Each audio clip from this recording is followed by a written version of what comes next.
Hey, been a bit. Typically, I do stream on Saturdays, but I was over at a friend's. Decided to go a little earlier than I normally did. Push stream till, well, now. I am, unsurprisingly, tired. Always am. Always am. How have you been? It has been a bit.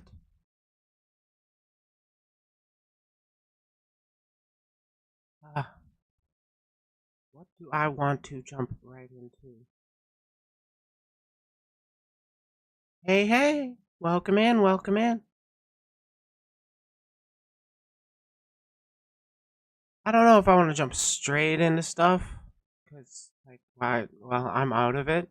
But hey, I got some stuff I do want to talk about.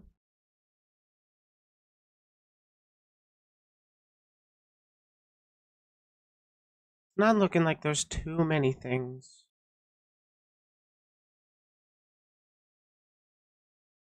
that I really want to dive into as like React content. I could talk about React content itself. That's a pretty big hot topic.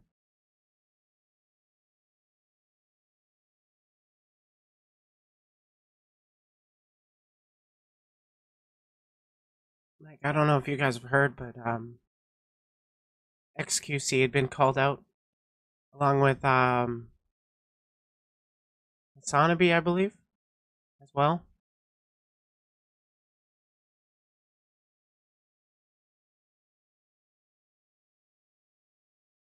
I would assume people know them. They're pretty big.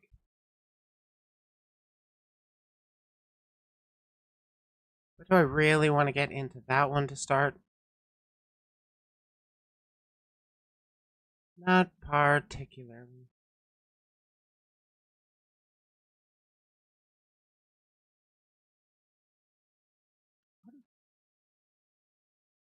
Out of curiosity, I'm just wondering how many videos have I done about Nijisanji? I don't think I've done too many.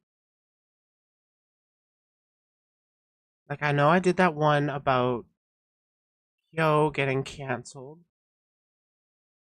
by like copyright strikes from Nijisanji. That was pretty bad.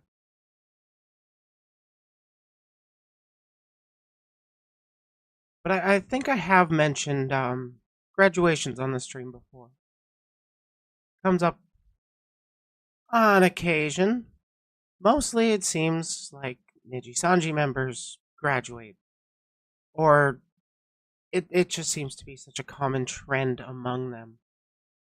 And, well, Nijisanji parent, Any Color, put out expressed a sentiment as a number of their talents leave the agency. And I did a little quick looking off of before stream. I really wish this was updated, but like as of March 2022, there were 209 active VTubers for Nijisanji and its various branches and partnered programs. And one thing of note was the members in italics have ceased their streaming activities, i.e., they've graduated, as in they've either left the agency or they were fired. And I went through this list, and well, I counted 72, I think, of like italicized names. You can't go very far without seeing some get italicized. It is odd. Like, when did they even start? 2018? So they've been around 5 years ish? 5, 6 years, roughly. So, VTuber News Drop gives us a statement. Question: a small number of livers have graduated in 1 year. For the company, is that number planned? If it's unplanned, then are there any concrete preventative measures? Assuming that we could exclude the cases of violations with compliance and controversy, Graduation is the will of the livers who say they wish to pursue life or pursue a life or career outside of VTubing. I believe what that means is outside of their company. There have been multiple VTubers who have graduated from VTubing only to go to a different company and just keep doing VTubing. What makes us sad is that even though we're able to manifest their abilities as a VTuber, they decide to quit. In spite of that, we faithfully communicate with them and respect their decisions and see them off. Well, it is good that they just, kind of let them go without too much hassle.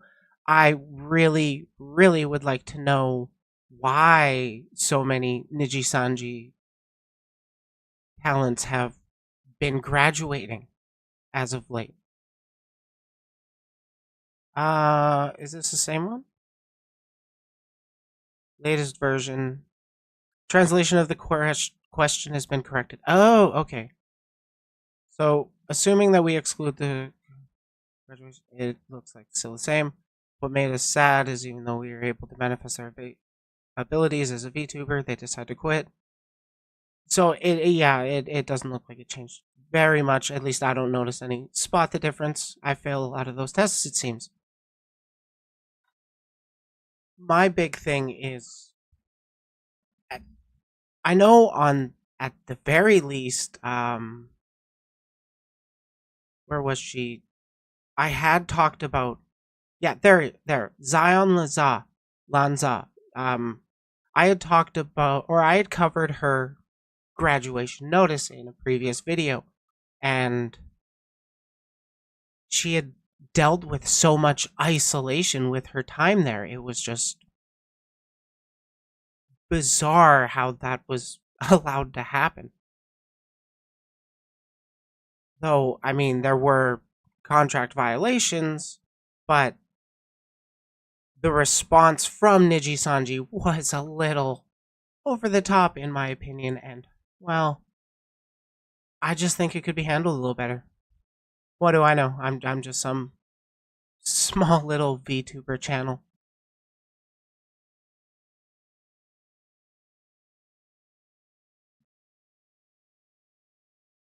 Hey Raj, how you doing?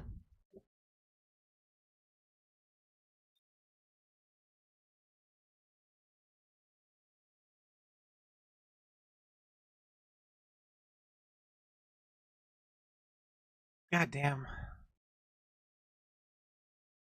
They do have some good stuff out in Nijisanji, though. I will say that.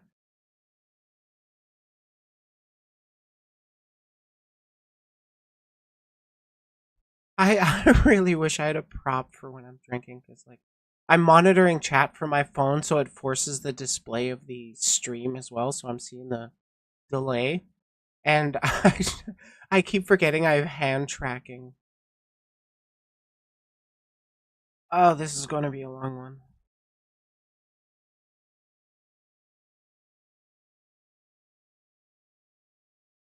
Oh, you just got back from camping? Nice, nice. All right, I was also going to talk about support chains. I can definitely jump into that one. Do a quick little doing some shorter videos, and then I got a longer one that is in the works. And by in the works, I'm going to be reviewing a debate. Oh, good times on that, good times.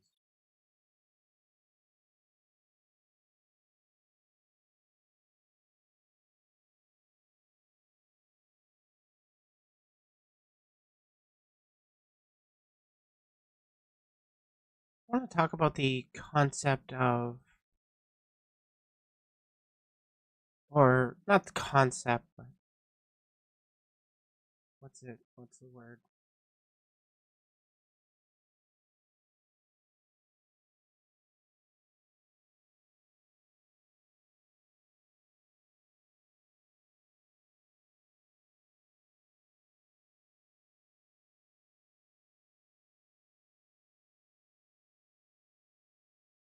Hmm.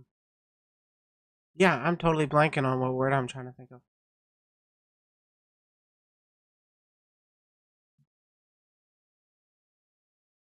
There's a big cultural push to like start families and stuff, and like it doesn't really matter who you are, you're going to get some kind of push of when are you going to have kids, when are you going to have kids. And well, for me personally, I'm not going to be bringing life into this world.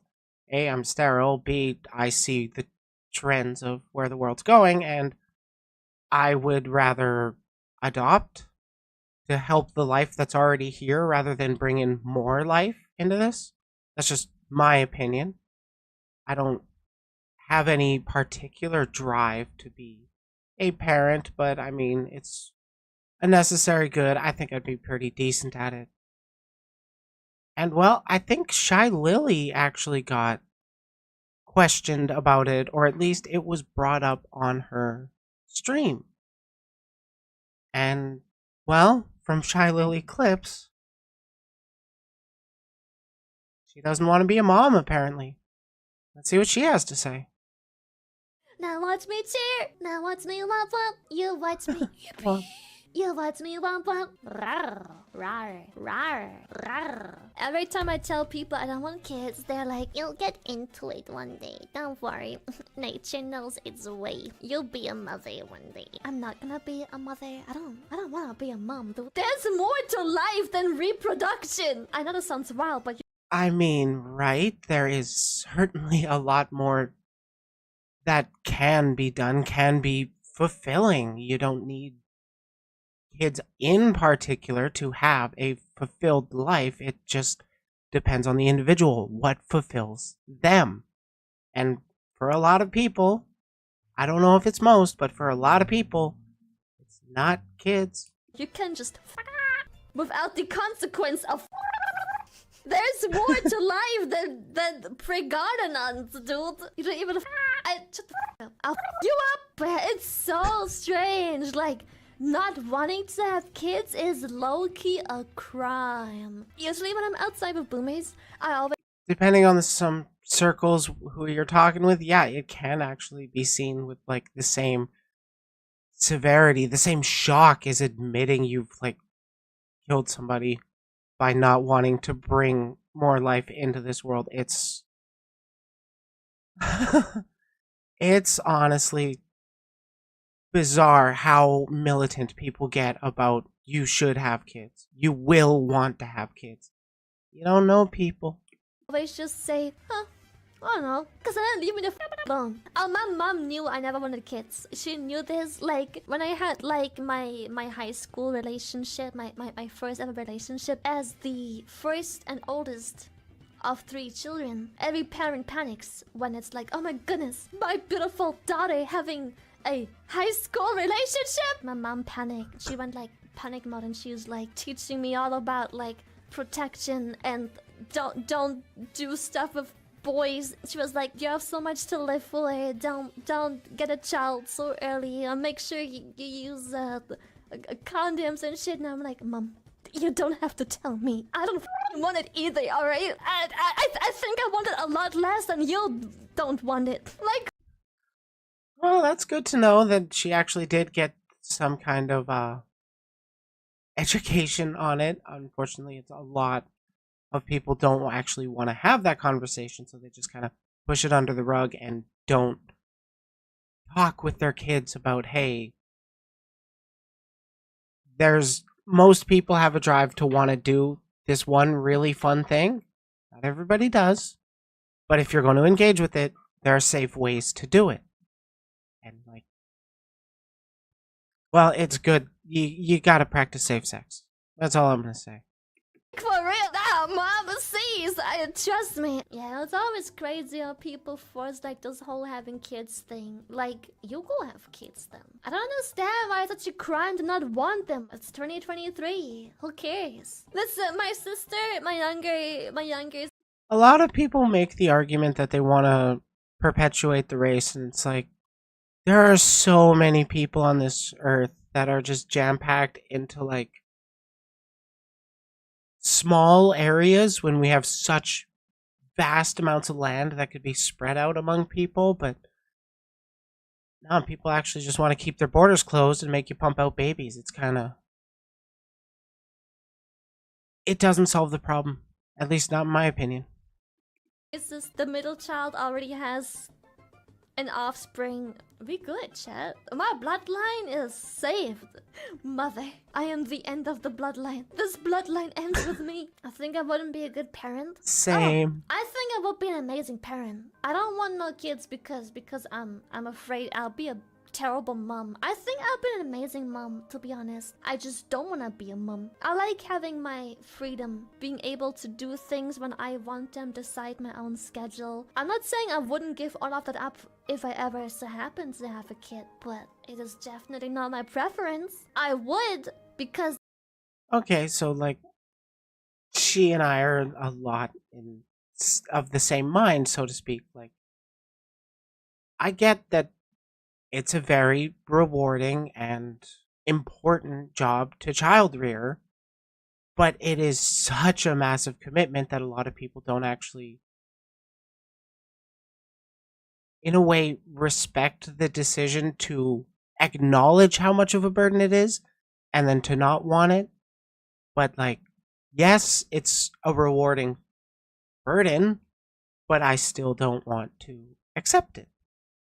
That's called taking responsibilities for your actions. If you do things that can end up making you pregnant, then you're gonna have to be able to deal with the consequences of that. If it happened, I would, obviously, but yeah. Low battery. Low. She's cute. What she was saying at the end there, that if it does happen, you got to take responsibility, and yeah, I agree with that.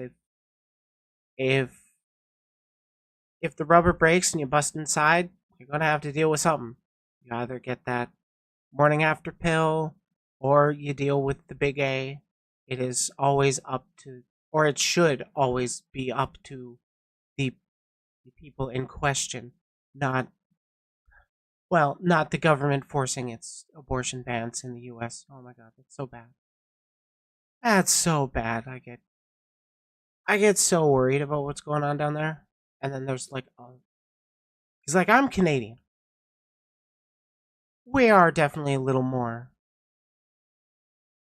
progressive, a little better, I would say, in some ways than the States. I mean, obviously, the States have their big talking stick of the military and their economics. But like, we do have some good policies, honestly, that still need to be pushed better. People say, oh well, we're better than the States that in healthcare, so we don't need to change it at all. And oh my god, we need to change it. We need to make it better and more available. But yeah. If you want kids, go have kids, but just don't shame the people that don't, well, want the kids. That's really it.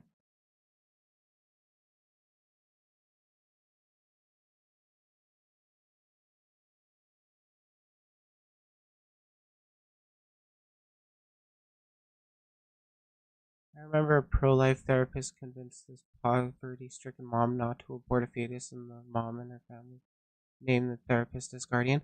Based.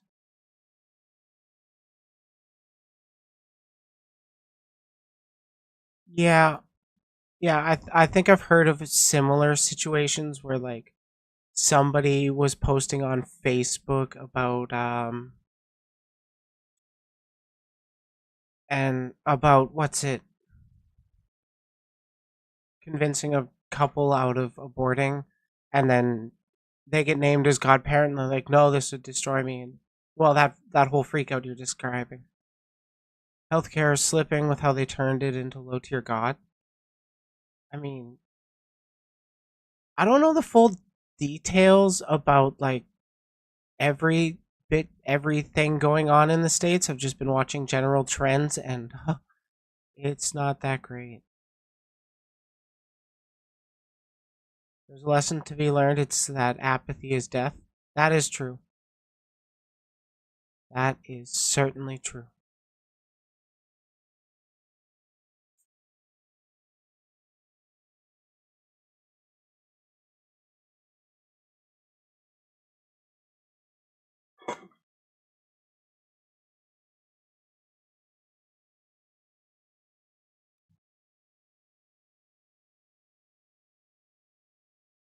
Did I ever save that picture to my PC?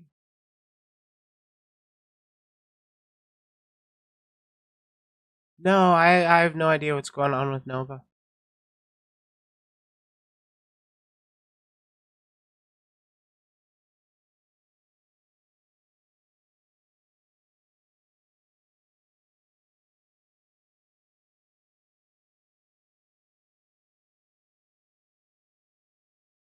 I thought there was something else. Oh, yeah, there was something else I was looking for. Where's that screenshot I wanted to talk about?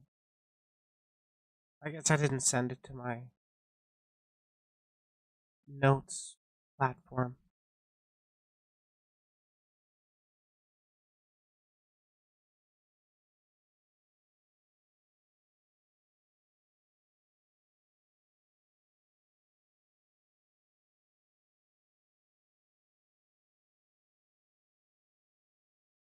Have you guys heard of the Vtuber support chains on Twitter? They're essentially like drop your PNG below and then like the PNGs that draw your eye, follow the creator, and let's help each other grow. Follow everybody that interacts with yours, that kind of thing. It's essentially follow for follow culture in a different sort of way. It's like sort of evolving to fit with Twitter and its hashtags and stuff. And I see a fair bit of pushback. I've personally retweeted some of those threads because I've been what's it, tagged to retweet some of them. Not the biggest issue with me. One of your friends does it? Yeah, some of my friends do it too, and like they've tagged me to retweet theirs.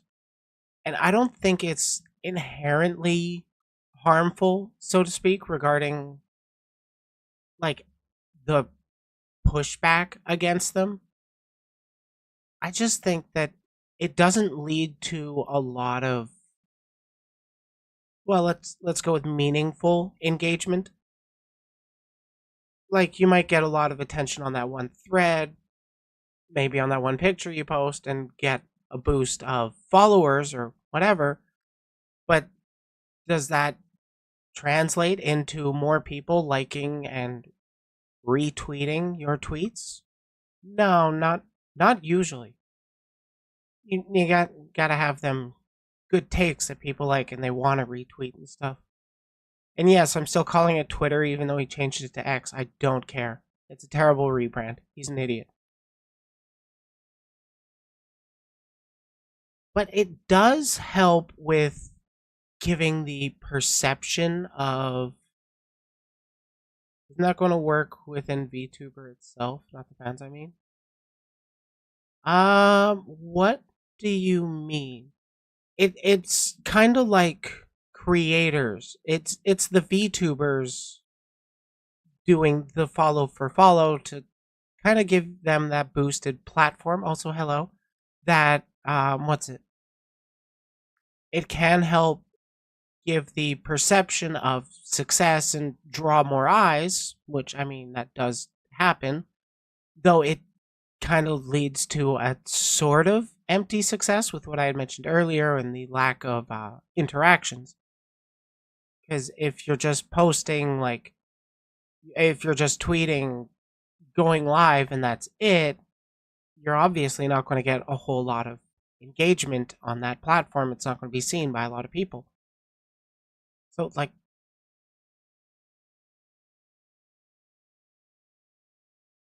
it can be somewhat,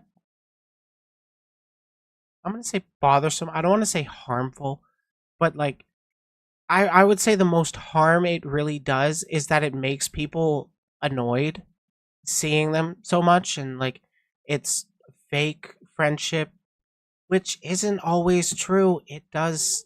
I mean, a lot of the engagement isn't going to continue, but there have been people that have met new VTuber friends through that, and then they've started collabing together regularly, and like a bit of a friendship actually grows, and well, it does do some good in that regard. Used to boost about the fans and followers. Yeah, it's kind of like it's this support chain. You want to support the people in them, so you go and follow them. Which I mean, it boosts your follower count, sure, but it doesn't boost the engagement. Is the thing that's got to essentially come from what's it? Putting out your content, drawing eyes with that. Because if you put out the good content that people like, it's going to draw eyes. People are going to gather around that. You just got to figure out ways to boost your engagement on other platforms. Figure out how to do that. It's not harmful. It's meant for promoting each other. Yeah, that's kind of what I'm thinking. It just feels, excuse me, it just feels kind of like a bit of a hollow promotion with how little it sort of has regular support going through it, so to speak. But that said, I'm still going to be retweeting them, though I don't typically engage in them too much. Hey, VAS. Excuse me. Yeah, there have been people that are just bothered by them, frustrated. I mean, block the hashtag. You can mute phrases. If you don't want to see it, you don't have to see it. But I mean, I'm still going to support him. I'm gonna do what I can. I'm going to retweet him. I don't really engage with Twitter enough anymore these days to really be meaningfully active there. Hey, Joestar. I'm trying to find alternative platform to Twitter, but like it's tricky. I'm on Blue Sky. I'm on Blue Sky. What was that? VTubers.me, I think it was. What's wrong? Oh, I'm talking about VTuber follow support chains. What's this about Lolicon thing? Oh, I'm gonna be going over a debate over Lolicon. I'm gonna be reviewing one because I haven't had anybody that actually wants to talk to me directly on stream, as far as I'm aware. When people, if I had somebody, I'd rather actually debate it myself.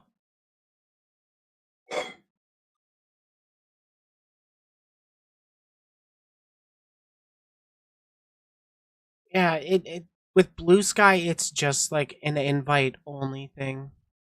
It's kind of weird.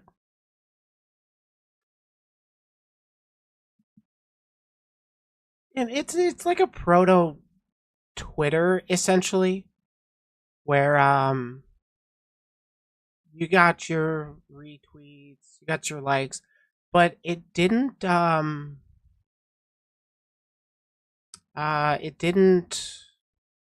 doesn't have hashtags right now, and it doesn't have DMs, which is interesting. But I mean, there's definitely a market for replacing Twitter, that's for sure.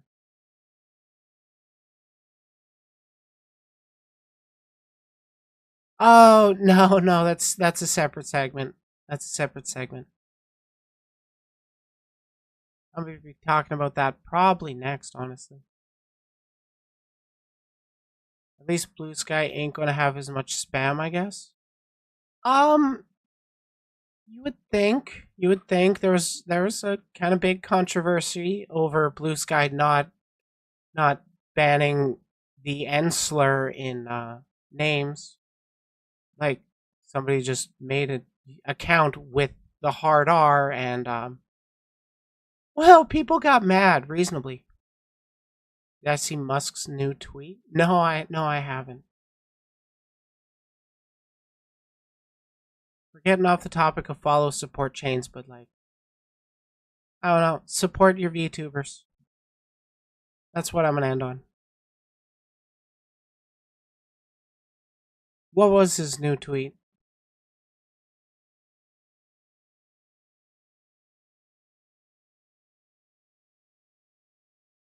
Threads is god awful. I've heard, but I don't know.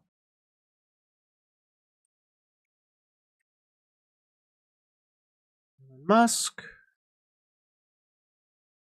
I find it really funny that Elon Musk has 150 million followers, but only 118 subscribers. Or like subscriptions on Twitter. Only 118 people are dumb enough to buy it. That's his pin from August 4th. Oh, like that fight is actually happening between Musk and Zuck? I want to see Zuckerberg destroy him. Oh, that'd be so good.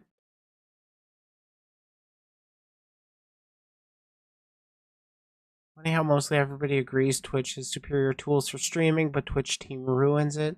And Twitter was the preferred online app, and its team ruins it. It wasn't the team that ruined Twitter. Your Threads is dead already, but I don't know. I hear they're still in like beta and they're like pushing real hard about their they're like promoting tons of ads already for Threads. Ooh, frog in my throat.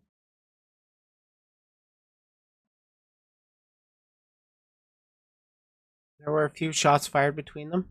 Nice. Nice.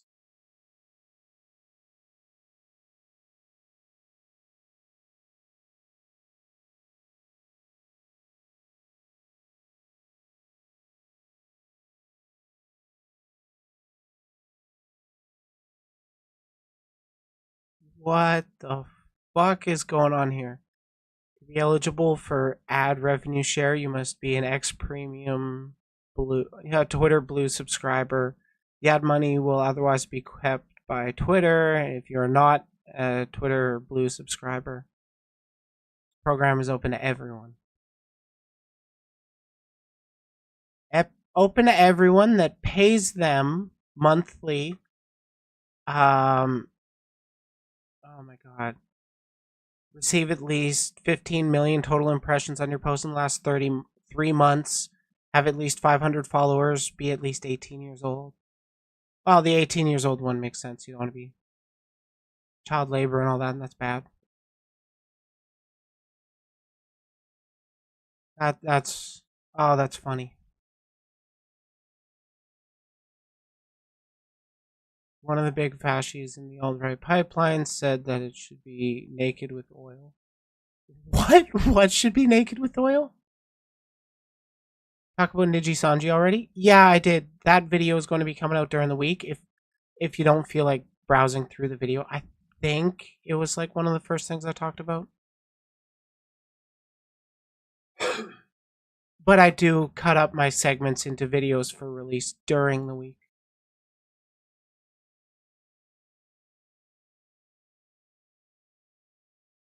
Oh yeah, you can't even subscribe to Twitter Blue if you've changed your display name or PFP in the last 3 days. Oh my god. They limit how many tweets you can see. They limit how many DMs you can send. Oh, that was horrible what they've been doing.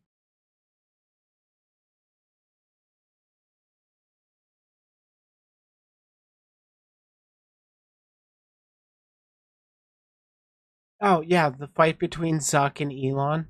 That's going to be great. How are they going to stream it live on X? I know they've got audio streaming that bugs out. Oh my god, that was horrible. When DeSantis announced his presidency run on X on Twitter. Fuck fuck, I'm not calling it X. I know Elon is obsessed with his exes, but I'm not going to be I'm not going to be properly naming his platform. Fuck that.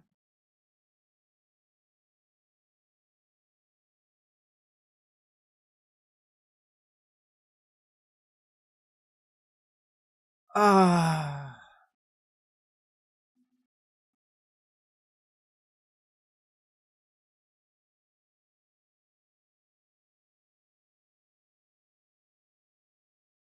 I think it's time I get into that debate review. Let's talk about art.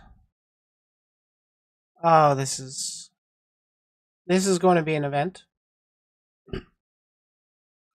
Hopefully, it's not too strenuous to get through. Damn it, I hit record. Okay, fine, I'll do the intro again.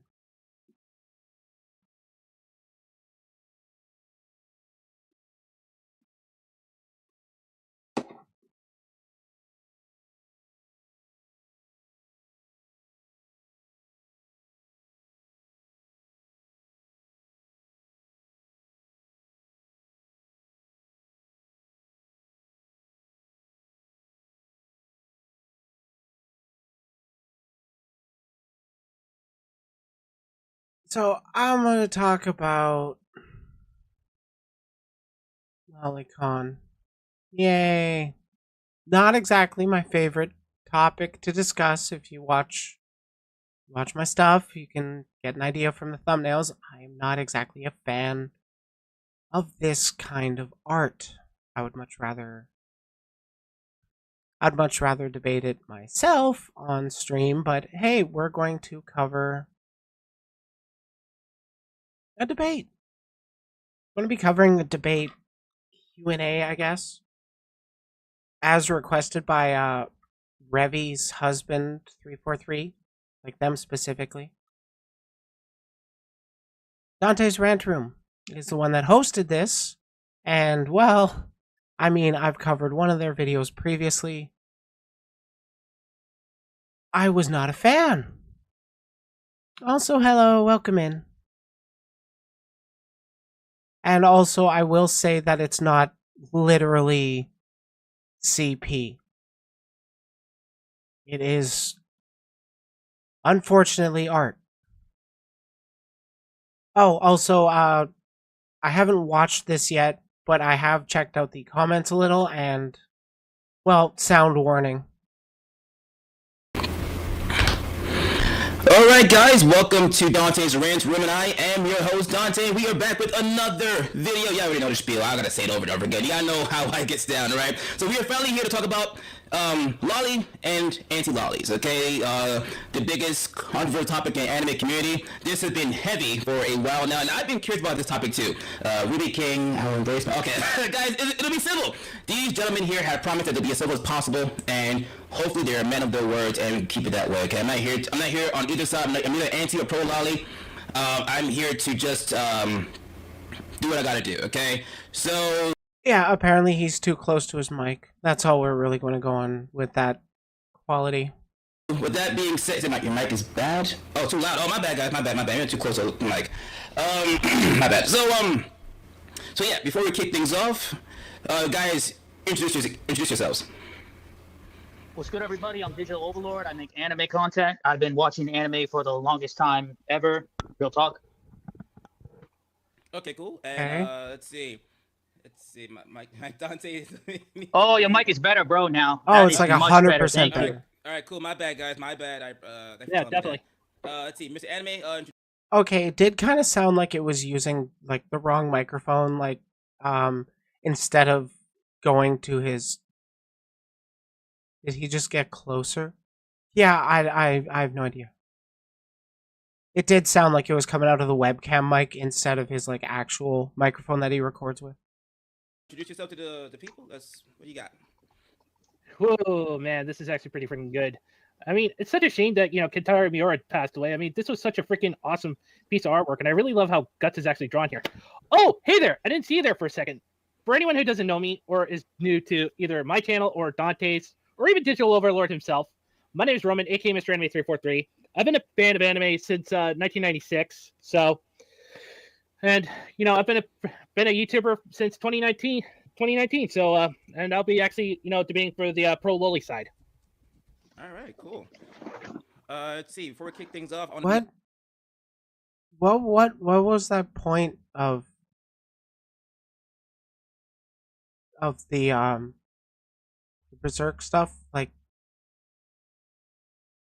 yeah, it was bad that the mangaka died, but I felt sad. I even joined the Final Fantasy 14 vigil on that. But like, was that like some kind of show of coolness? I don't know. That was weird. Yeah, upfront with you guys, no lie. Straight up with you guys, I am neither pro nor anti-lolly. Okay, my stance is this: to be fair to all of you viewers, I listen. I get lolly is fiction. Everyone has a right to dislike or like it. I think I understand how people may not like lolly content, but to me, I think it's fictional. But I also don't go crazy over lolly. It's not really my thing. But I get the dislike. I get the like. That's why I'm just in between. I've been making videos for about a year and a half, maybe going on 2 years by at this point, and I've been watching anime for 15 plus years. Okay, but I never knew how bad the discourse over lolly was up until I started making videos. So, with that being said, I wanted to know just Oh yeah, people get very, very vitriolic over their cute anime girls. how crazy it was. I wanted to literally pick the minds of those who are pro or anti. That way, they could kind of defend or just tell me why things are the way they are. Okay. Obviously, it ain't nothing but a heartache. That being said, we're gonna kick this off. A bunch of Q&A. I'm gonna show a few videos, and if you guys want to show whatever video you guys want, that's fine. Okay, just let me know, Right. and I will share the videos. Okay, so let's get this started. Not waste any of you guys' times. Let's jump right into today's topic. Okay, first question. Mr. No, actually, let's be fair to Digital Overlord. I'm my first time meeting you. I've known Anime 343 for a little while, so Digital Overlord, your first question is this: what is a lolly? Basically, a lolly is like a 100-year-old like girl and everything. Like, can be a vampire or anything like that. And on top of that, here's the thing: what people need to understand. I'm going to be real with it. There is lolly in anime. You can't stop that. However, Right. I don't like Lolicon. Lolicon is not anime. It's hentai, and it's That also doesn't quite define it. Are you going to actually define it, Digital Overlord? Or just your dislike of it? hentai that shouldn't be drawn by anybody, whether it's fake or anything you want to call that. And I've been like really skeptical about this in the anime community because it's not even complicated. It's hentai. You can't like debate that. It's straight up porn. Straight up porn. Okay, cool. So you believe that even if you let's say for example, I'm not taking sides. I'm just asking. Let's say for an anime like Kobayashi Dragon Maid, where there are lollies there, would you say those particular characters deserve to be in a hentai, or what is your stance on it? Because not all lollies. No, are no, hentai. that no, that's basically that's an anime. Anytime what you basically do when you basically when there's and when there's a little girl like sucking basically a banana, or like when you're licking the tangerine, that's qualified as pornography, and that's a hentai, and that goes. That's not. It's categorized as sexually suggestive, but it's not actually pornographic. That's why they do it in the animes. Because it's suggestive, not explicit. The explicit part is what makes it more of the porn, the hentai. But like, to be clear, I'm kind of working off the framework that lolly is the shorter, the petite style people that act naive and cute and youthful, and it's odd to me. I'm not the biggest fan of it, but art is art. Do what you will. In the hentai category, whether or not you make commissions of that character, of anime or anything like that, it's still hentai, and that's what they need to understand. Okay, Mr. Anime 343, what are you guys? What are your thoughts? What is lolly? Well, lolly, as you should know, is actually a type of is a body type for a certain character. It can actually be short, petite, like freaking Hana Uzaki from Uzaki-chan Wants to Hang Out, because she counts as like a lolly type, but she's actually known as a short stack because of her tatas. Okay. So let me ask you. Hold on, over there. Are you done Anime 343? That's your definition of lolly? That's it? Or it depends on like what type of lolly it is. I mean, there are different variations. Okay. Yeah, and I would also like to point out that there is the difference of lolly and lolicon. Lolly being the body type, lolicon being the explicit, not safe for work art of such body types. Cool. Now, with that being said, you both have. And the people that enjoy it. You guys have both answered the question, and I do see both of you guys' points. Digital Overlord, I may disagree with certain things. I do think lollies. Uzaki is not a lolly. Just in case, I don't even know who it is.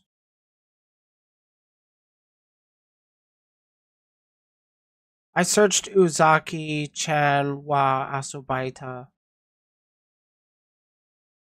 Her?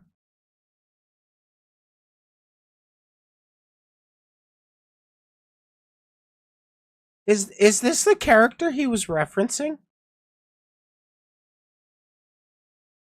'Cause I would definitely not call her a lolly. She might be short, but is that just what make a lolly? Short and cute? No, I think it's a little more than that. If anybody does know the actual character they're talking about, please hit me up in case, like, you know, in case I'm wrong. Can be in all forms of animation in Japan. Yeah, that There's character? just anime Yeah. or hentai, but I do see where you're talking about where you say you see a lot of lolly in hentai, which is very true. You do see a lot of lollies in hentai. I admit to that. But I do. Oh my god, you can't go to like any database without seeing that there. It's like, oh, oh my god, even AI art's getting too prolific in there. think that lollies can be part of anime and hentai, Oh. as they're both anime, but they're two It, different forms of anime. it is. I'm not saying. I'm basically saying what lolly basically is in anime. You can't stop that. I'm basically saying taking the characters that are not even sexualized at all, like a character Eri from My Hero Academia, and then literally sexualizing it up and then being like so inappropriate to it, making it a hentai, and still saying it's an anime. No, it's Oh, dude, what? Like, it's of an anime character, but it's usually non-canon art of said character within a pornographic style, which would make it the hentai. It's like, wow, this guy is speaking for aunties. Oh my god. a hentai. Then come on, bro. All right, cool. Now you guys, you have a minute and a half to go ahead and do disagreements. Please go ahead, go all out. Whatever you got to say, just say it out, and then after a minute and a half, we'll go to the next question. Go. All Any right, so disagreements? let me. Yeah, I let kind me- of actually sort of have to disagree with this. Okay, go ahead.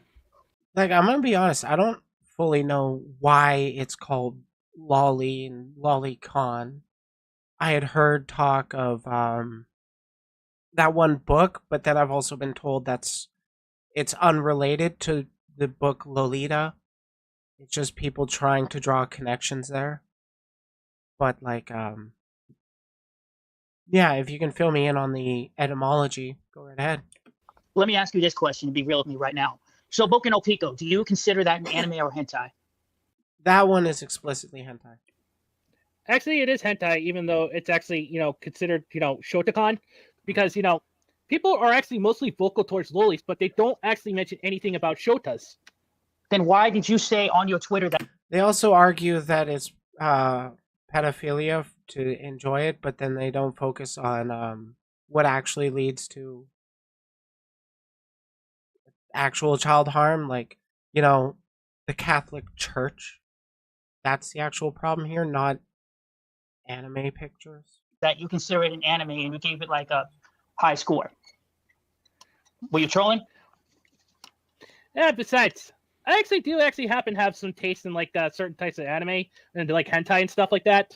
But it's So, not. But you basically- already said it's a hentai. But you said on your Twitter that it's an anime.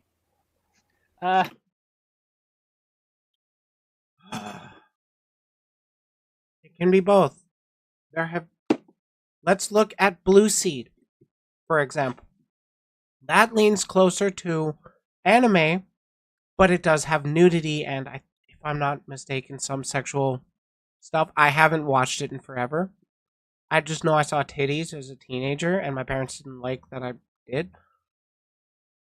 But they weren't even around or aware that I had watched it. They got mad when I told them I watched it years later. But then there's also other stuff that are explicitly, we're making this for the plat, plat, plat, plat, plat. But then they also add story to it. They add character and sometimes character development. But holy shit, is that rare? It's mostly just there for the plat, plat, plat, plat. I mean, that's what the porn industry broadly does. It doesn't really focus much on story. You got to go to the indie stuff for that, and it gets better. Oh, yeah. Basically, I actually really have to agree with hentai is an adult animated content because Yep. we do actually have to have certain types of tastes and stuff like that. But you got to understand. Just remember this: Rule 34 means if something does exist on the internet, there's a porn of it. Right. In fact, you can't stop the hentai artists from actually like looting up like certain characters. But if you're gonna make it based off of a real life child, that's where I draw the line. So why do you write fanfics about Sadara getting, I read some of your fanfics that someone showed me. It was really sus, bro. Since Sadara, hold on. Sadara is a kid, and you know that from Boruto. You know exactly what I'm talking about. Okay. Basically, let me just actually, counteract this like little point here. She is a fictional character. She is. Fictional character. She does is. not have a freaking body. I mean, she does not actually exist in our world. She just doesn't actually exist. Okay, so answer me. Okay, but answer me this question. It really sounds like he's defending a fanfic he wrote about an underage character, which is pretty sus. It's like it's not literally harming any children. It's just sus. That's all we can really say about it. It's kind of indicative of mindsets, but like, I play violent video games. I don't go out and murder people. I use violent video games as a outlet for those kinds of emotions. So I'm gonna bet that's where they're coming from this. Are you writing manga, or are you just writing pornographic manga? Well, you think that the term is doujinshi. Fan fiction writing is actually considered like freaking. I mean, I read half of your chapters, and all it just seems is just like a whole bunch of like, I want to do this with her, I want to do this, I want to lick her tangerine. No, dude. I just actually like to freaking. I usually like to actually kind of scare off the anties a bit, like freaking Moculus and Bader. I mean, you do realize they're anime fans too, right? I wouldn't really call them freaking anime stands. I actually call them tourists. How are they tourists? Really? So do you think I'm a tourist, bro? All I'm saying is, if you're actually, All right, guys, real quick. You guys have 1 more minute to argument, and we'll go to the next question. Go. Okay, so basically, I understand that that there's other anime outside like the shonen sphere, outside of like seasonal, and outside of popular anime, but those don't get any love at all. Tell me this, bro. Tell me this. What actually brought anime to America? Because I'm not going to tell you nothing. If you don't know this, then you really don't know nothing about anime. What actually brought it to America the first time in the 90s? Gundam, right? Answer the question, and that's it. Go. Okay, so basically, what brought anime is basically they actually exported it from Japan and brought it here to America to see if it could actually catch any interest within American audiences. What did they started with? What company came out first? I don't remember off the top of my head. So basically, I actually used to watch. What? Answer the question. Digital Overlord, if you want to. Manga Entertainment. You don't remember that? You don't remember that in the 90s where we had Ninja?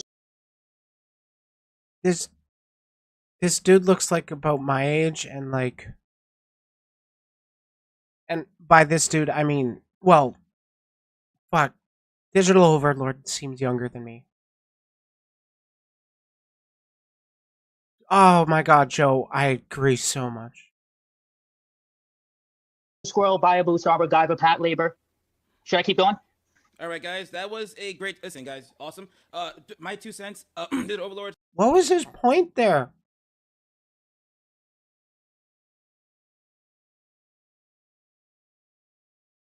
What, honestly, what was that point?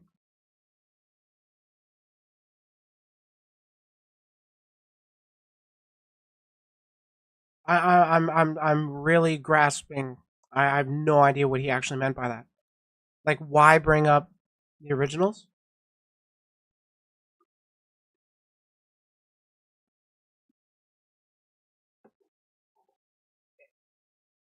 I don't know.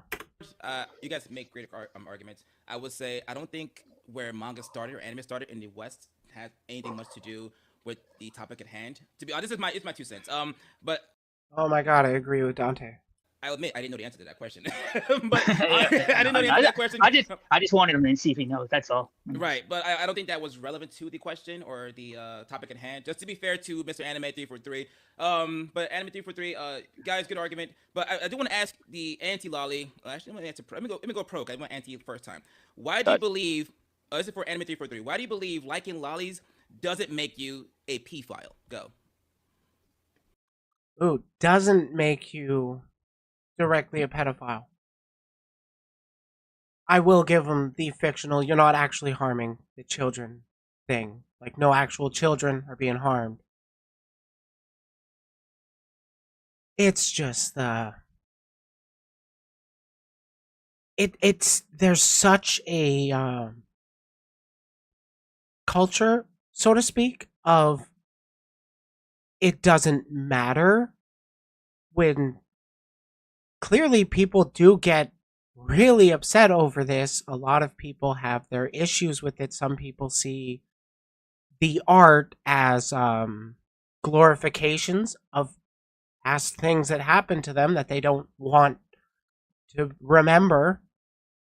And then there are other people that see it as a way of taking control of that, giving themselves control of the situations that they were forced into. It's not a direct harm thing. It's just something that people argue with over time and time again. Basically, how I see this is, like I said, these are fictional characters. They're not based off of real life people, because you see, when you got people like Shadman basing like characters like off of Keemstar's daughter, or like off of real life people, that's yeah, holy shit, Shadman, don't ever come back to anything. Go away. where I draw the line. Because you see, freaking, we got all these people that are actually trying to actually say, oh, anime, if you actually like watching hentai, if you like watching underage anime girls, then you're a freaking pedophile. Basically, that is a huge ass lie that has zero freaking evidence. Okay. What do you say? What do you say to people? What do you say to people who think that actually watching? Now, I'm not talking about underage. I know Lolicon can go to whether there are adults who look like they're younger, but they're 5,000-year-old dragon and stuff like that. But what do you say to people who think that watching a 5,000-year-old dragon who has a petite figure, who thinks that if you watch that content, they are pedophiles? What do you got? What are your personal thoughts of that? What do you think about that? I would actually say, are you even planning on helping actual kids in need? Because basically, these people, they don't ever care about actual kids. 9 times out of 10. So what's your solution to reducing child harm? That's what I'm curious about. Are you referring to like everybody that doesn't care about kids, or are you just saying like in general, like the people that are just honestly going after you? I think most people in this discussion, broadly, not just these two, I think most people don't actually care. Most people actually don't talk about where most of that harm, the actual harm to children, comes in. The majority of places that it happens being the Catholic Church, schools, and the home. It's usually somebody that already knows the kid. It's not some random person that just likes anime, despite how fucking creepy I think it is. No, I'm just saying this in general, because basically, when you see these people, they don't really actually help actual kids. Because whenever I do like Lolicon videos, I usually link nonprofit organizations to help actual kids in need get away from predators. Okay. All right. So, Digital, what are your thoughts? Okay, that is a good thing.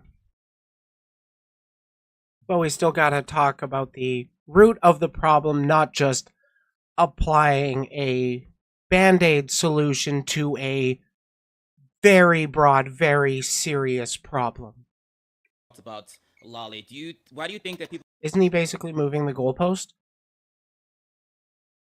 I don't know if it's moving the goalpost, but it does feel kind of like a pivot. Like, what do you think about the people that call you a pedophile?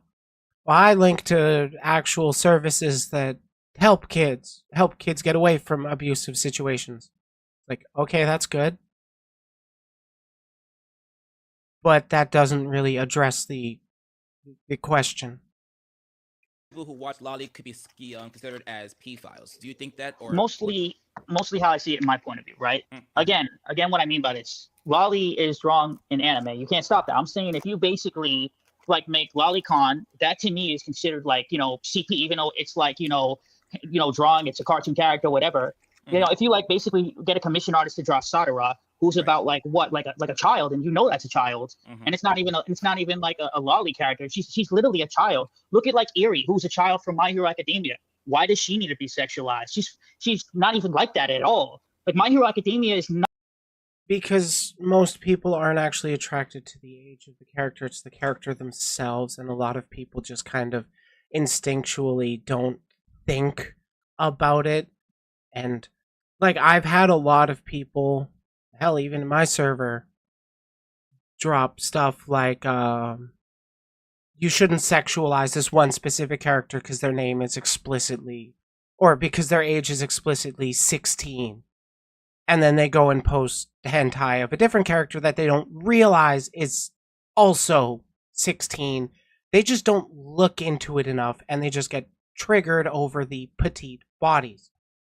For me personally, I'm less bothered by characters that actually act like adults, act fairly mature. Like, I got less problem with people making hentai out of Rebecca from Cyberpunk, because she acts like an adult. I got more problem with the people that sexualize the 5,000-year-old dragon that looks like a kid, that acts like a kid. It's not actually pedophilia or child porn, for fuck's sakes, but it is a sort of depiction of it. That's what I think. It's not literally it, but it's still trending in that direction. It's nothing that you can legalize over, like how small a titty before the FBI breaks in. You can't really legislate art, unfortunately, no matter how much we disagree with it. Nothing like that. And so it doesn't make any sense to me at all. Like, why try to defend it? And it's just like automatically just say that, okay, you like hentai and you say Lolicon is hentai. That's basically it. It's not complicated. Okay, so let me ask you a question. So if a character who's not in the story under the age, because in Japan the rules of it's now 16 now. Yeah, is it 16 or no? 16. Yeah, It's it's actually 16 16. Okay, so Yeah, it's 16 so, now. Yeah. So 16 and above in Japan can marry, do whatever they want, and I respect the culture. We don't have to agree with it, but that's their culture. No, I understand that. So if an anime character is, say, 16 in anime, right, and you're drawing a character in a lolly type animation, do you still consider that to be a pedophilia or not? Basically, let me explain it again. Anytime there's basically, how am I going to say it like as best as I can? Anytime there's basically like, them like sucking a banana, or you're basically they're licking that or anything like that. Anytime like that where there's basically boning or anything like that, that's basically considered hentai. If it's just basically a lolly character. The only people that consider it hentai are the people that are very puritanical in their views of sex. Like they're not very sex positive. And this dude is giving me those kinds of vibes that he's not very open about sex and sexuality. Like, I get that there's problems, or that it's awkward. That's just how they wanna legally or safely put a lolly genre. How legal lolly is born old enough, but girl with small build as a kid. I'm confused by that. But I mean, there are people with that legitimate body type, and like, do they deserve representation too? I really hate that lolly is a more nuanced topic than I actually would like. But God damn it, some people are just so dumb. Character and she's not being or anything like that, then that's basically how it is. I mean, and look at Kan from Dragon Ball. She's not a lolly, she's a kid, and she's just drawn like that. I mean, at the end of the day, a lot of anime is. And yet there are people that would actually most definitely call Pan from Dragon Ball GT a lolly, because from my understanding, lolly wasn't explicitly about the age, it was about the body type. There have been lots of people that call Pan lolly. Drawn with lolly.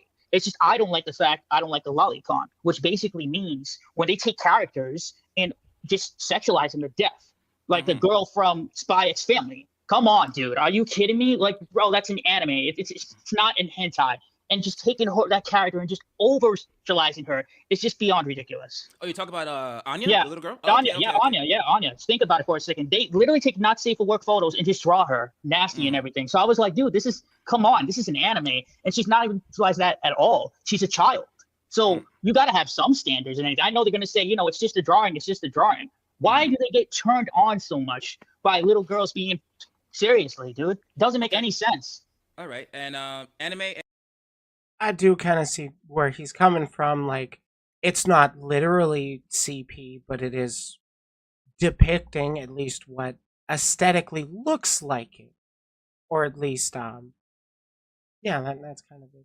I mean, legal lolly is born by beginning with the media criticism for that lolly genre should not be allowed in Japan, so they are just called them legal lolly. Oh, so that's when they started shifting to the 5,000-year-old dragon, so they're always above the age of consent. Okay. And digital, you have 2 minutes to debate. Go. Any questions? All right, answers? so basically, all I gotta say to this is, if I know that people can find it disgusting, or deplorable, or like degenerative. Yeah, like Shota Emperor, yeah, like Konata from Lucky Star, where she was actually 18 but looked the youngest of the group. But one thing you should never actually tell someone is that they're a straight up pedophile for liking, fictional content that doesn't require actual kids getting harmed. Okay? If, like I usually say, if it's actually based on a real kid, that's where we draw the line.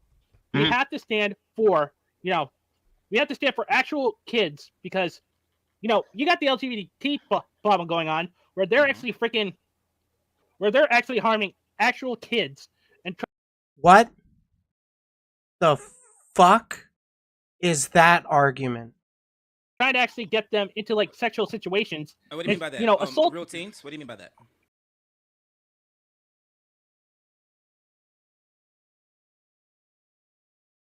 Oh my god, this guy really shouldn't have asked me to go over this debate. This guy is such a fucking moron.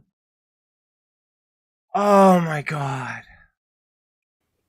Like, how, like, whenever Pride Month rolls around, they actually have, like, people, like, adults actually stripping down naked and, twerking in front of kids. Oh, God, that freaking aggravates me. I really can't stand that.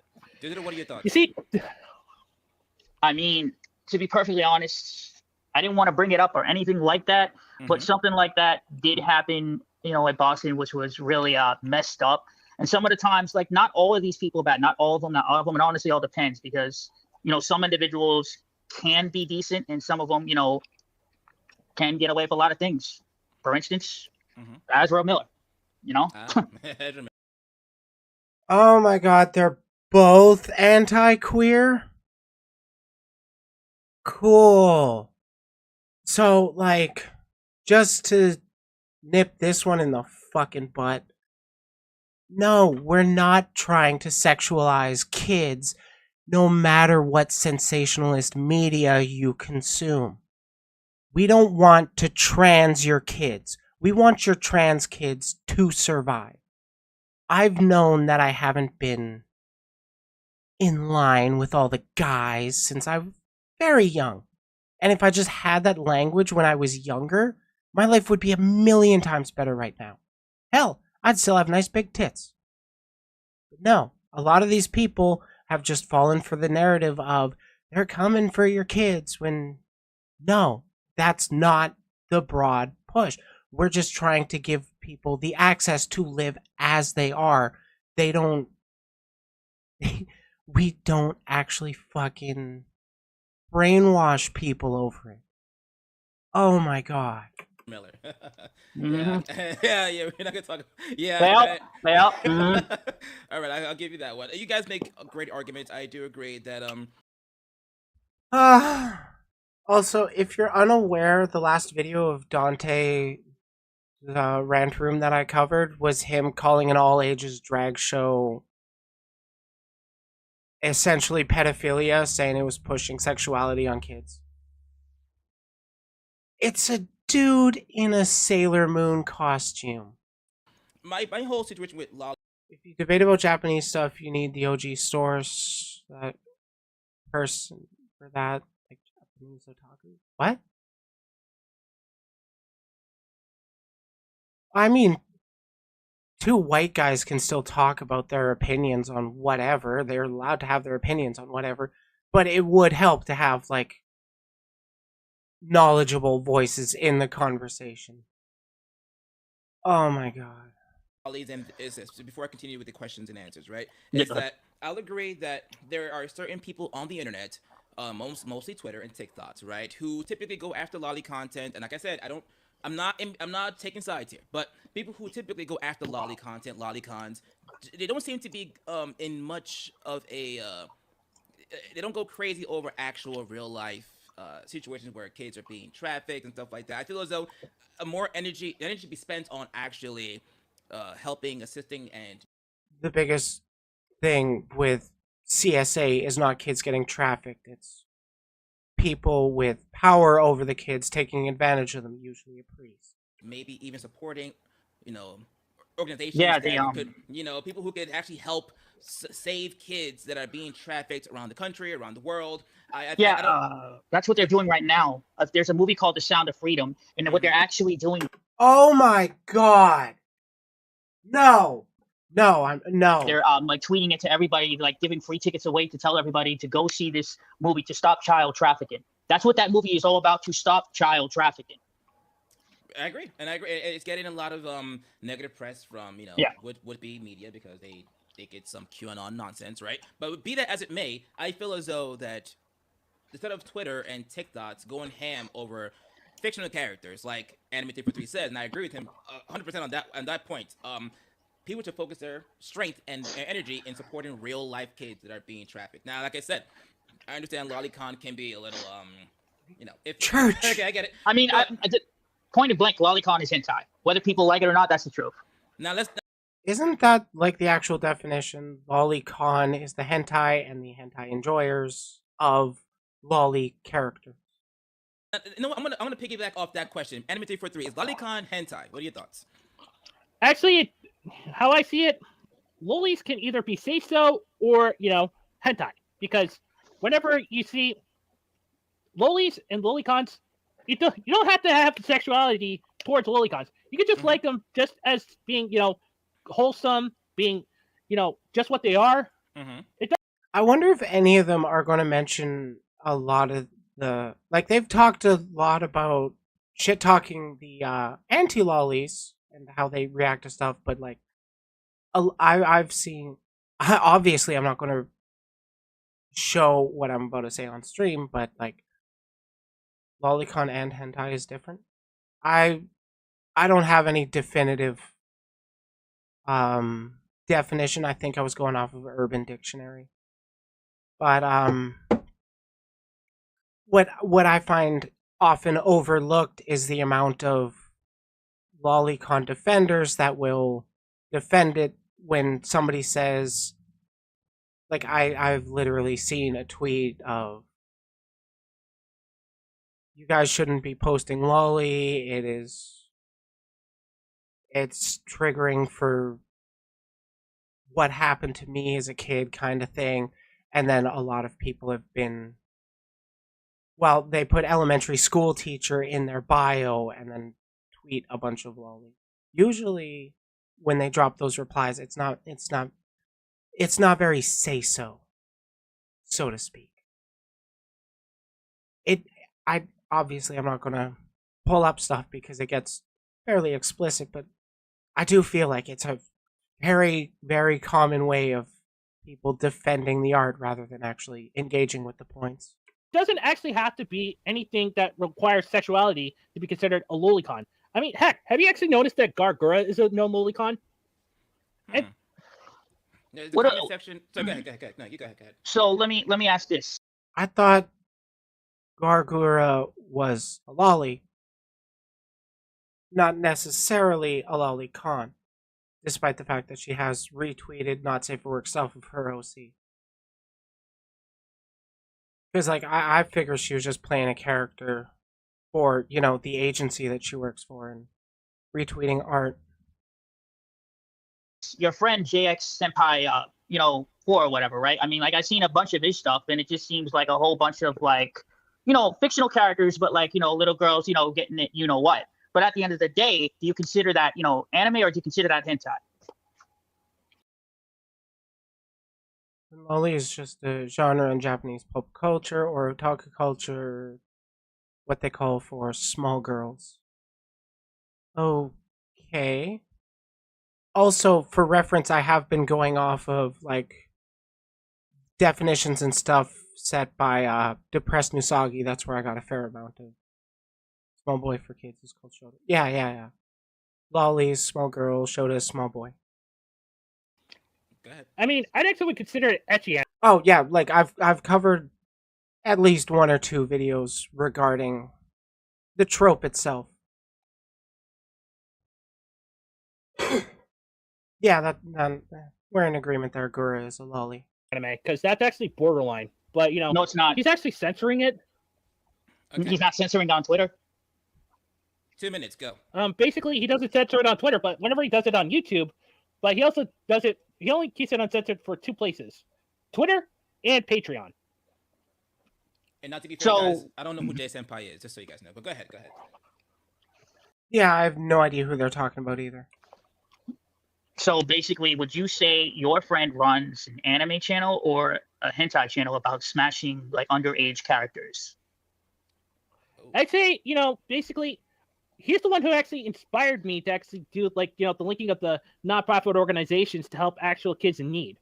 Because, you know, we actually believe that, you know, both him and I believe that You bring up the Sound of Freedom, but failed to mention that the movie is being attacked by the same people who are anti-lolly.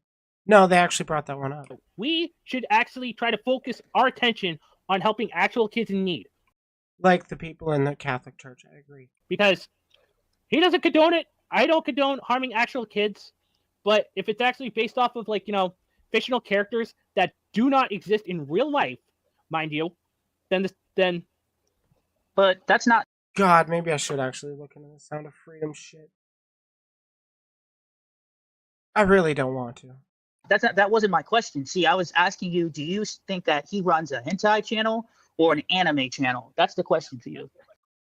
Okay, so going off of what I've been hearing, it sounds like it's a hentai channel in the terms that hentai means pervert in Japanese, not like his YouTube one would be pervert channel, his Patreon and Twitter would be pornographic. From what I see, that Overlord guy is not understanding enough what lolly is. He just aligned that lolly, lolicon, and hentai is the same. Yeah, he seems to do a lot of mixing. basically, I used to like to think of him as like an anti-tuber. So in his Okay. in his own vices. So you're not sure. That's what you're saying. I mean, don't get me wrong. Someone in the comments said this, and I agree. Hentai is anime, but they're 2 different. Yeah, like, isn't Lolita that kind of gothic maid look? Those outfits actually look pretty great.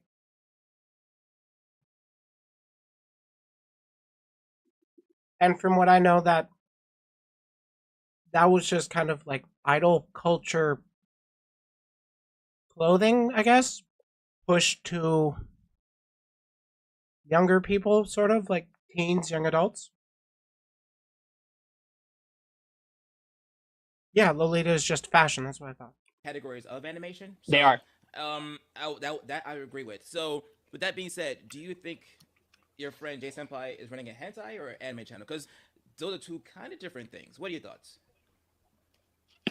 What I really think is basically he does do mostly anime stuff, but he actually likes to spice things up a little bit just to just because he actually put in the blood, sweat, and tears to get over 2,000 subscribers. Okay, and I'm only defend him because he's a good friend of mine, and we actually kind of understand one another. Okay, I mean, but like I said, the question I answered was like basically, does he? It's true that the term from lolly coming from Lolita, though, back in 1974. Yeah, but if as far as I was aware, it had nothing to do with that book of the same title, Lolita. It's just a lot of people have been trying to draw that comparison. Run a hentai channel or an anime channel? What do you actually really think about that in your heart? In my heart, he runs an anime channel because he's an Anituber. Okay. I watched a few of his videos, bro. I didn't see nothing anime about that. I just hear him talking about smashing underage characters. Unfortunately, that's pretty common in anime. Oh. Including like Anne, including the character from Ben 10. Tsunami. Yep. Mm-hmm. Yeah, she's a popular one. What's interesting with Gwen is that there's like an aged up version, but people still choose the younger version. An interesting mindset. But I mean, it's all fictional, bro. Because some books tell about complex that there's small girl age, daddy complex. Yeah, it's a fucked up book. I haven't read it. I've heard bad things. Not exactly the best kind of read that I'd want to get into. Susami from Senshi Muyu, the little girl one. I mean, bro, I've seen like a bunch of his videos. Where does he talk about like anime? I just want to know like which anime has he ever brought? Tenchi Muyo. You fucking just mentioned it. You're just mad he's talking about sex. Up because all I just talked about just smashing underage little girls. So wasn't it a hentai channel? Softcore hentai channel? Am I wrong about that? Do you want to answer the question or not? It's up to you. Anime 343. It's up to you. Do you want to answer or not? I think I'll pass. All right, we'll pass on that question. Wow. Honestly, and I've heard of you mentioning J Senpai a few times, but I've never. I'm on both sides, but I'll just let the pro lolly pass a question. Don't need to complicate. Lolly is just like slang for how they like came out with the term. Yeah. Yeah, like I really don't get how people can draw that connection besides the name is the same. Actually checked out his content. I just heard you. Okay, hang on. I'll actually have to send you a link of J Senpai through I've already got my YouTube pulled up, but he actually did create like a latest video. So hang on, I gotta freaking pull up. I'll actually link it to you in the private chat. Okay. Do you want me to show it or not? I mean, that's up to you. If you want to, show off J Senpai's channel, Okay. it could, give us some more viewers. Okay. So right, hang on. That being said, Digital Overlord, Ruby King said you bring up Sound of Freedom, but failed to mention that the movie is being attacked by the same people who are anti-lolly. What are your thoughts? That's a pretty good question. I mean, a lot of people are attacking this movie, including CNN. But it's not going to stop with the truth getting out there. They're giving out movie tickets for free all over so people can see this. My mother's actually seen the movie this week and everything. Okay. All right, let me go to private chat real quick. And this is, give me a second, guys. J Senpai X. Trying to investigate dump truck cakes. Yeah, be careful. Be careful with the channel, bro. I'm warning. It's like people in 2050 debate about how 2023 people started things called Riz. Yeah, I don't get how that one came about, but like, it's here now. People got that Riz. You don't want to get demonetized. All right. Okay. Fair enough. Redo Helix. Oh yeah, I would like to say that I do tend to say pedophilia a lot, but that's because I'm not monetized and I don't expect to make any money off of this. But like they've been calling it pedophilia, so that they don't actually trip the YouTube bots and so they can make money off of this. And besides, I'm not even monetized by my channel, but if you guys want to actually support my channel, basically, I'm still trying to hit 500 subscribers, so be sure to subscribe to my channel. Hey, same. Subscribe to me. Basically, I'm actually at like 460. Hold on, let me check. I gotta check my channel number here real quick. Okay, Subtle view your plug. channel. Yep. Subtle plug, guys. if you look at the thumbnails, bro. If you look at the thumbnails, bro, keep looking. You'll know what I'm talking about. Yeah. We're not going to show Jason Yeah, exactly. You don't want to. No. Just for now. But Are if you you gonna do show have a it? video in mind that you do want to show Mr. Anime 343, I am down. If you fully believe that video is safe, we'll play that. But with that being said, let's see. Brandon, the anime guy, welcome to the chat, by the way, and thank you for joining us. Blaine, thank you for joining us as well. You Hentai is a type of anime? Yeah, it's a sexual type of anime. guys, Perverted, if you will. anyone who's here, thank you for tuning in on a random Friday afternoon for the anti versus pro debate / Q&A. I will love to post any of you guys' questions, as long as they are respectful. If you have them in the chat, if I can find them down the line, I will post your questions. But Brandon Anime Guy says hentai is a type of anime, and I agree. I totally agree. I think we all can agree as well. What up, Jen? Kaiser, Carl, welcome. And Hentai is a type of anime. It's also a type of art. Javin, thank you for joining us. You guys are freaking awesome. Thank you for all tuning in. But have you guys ever heard of Brittany Venti? Anyone know who she is? Yeah. Oh my god. Why are they bringing her up? I've heard of her. Digital? Nope, never heard of her. Okay, so she's a very interesting YouTuber. Okay, I'll be fair. I'd call her an interesting YouTuber too. And she had a very I'd phrase interesting it that stance way. on Lolicon. And this came about during the time where Elon took over, and he had, at that point in time, had decided to censor or at least control the way you find Lolly on Twitter, right? So if you look up Lolly on Twitter, you can't find it. It'll come up with nothing. Because look it up right now, nothing shows up. Unless you type Lolly S, like lollies, nothing really shows up, okay?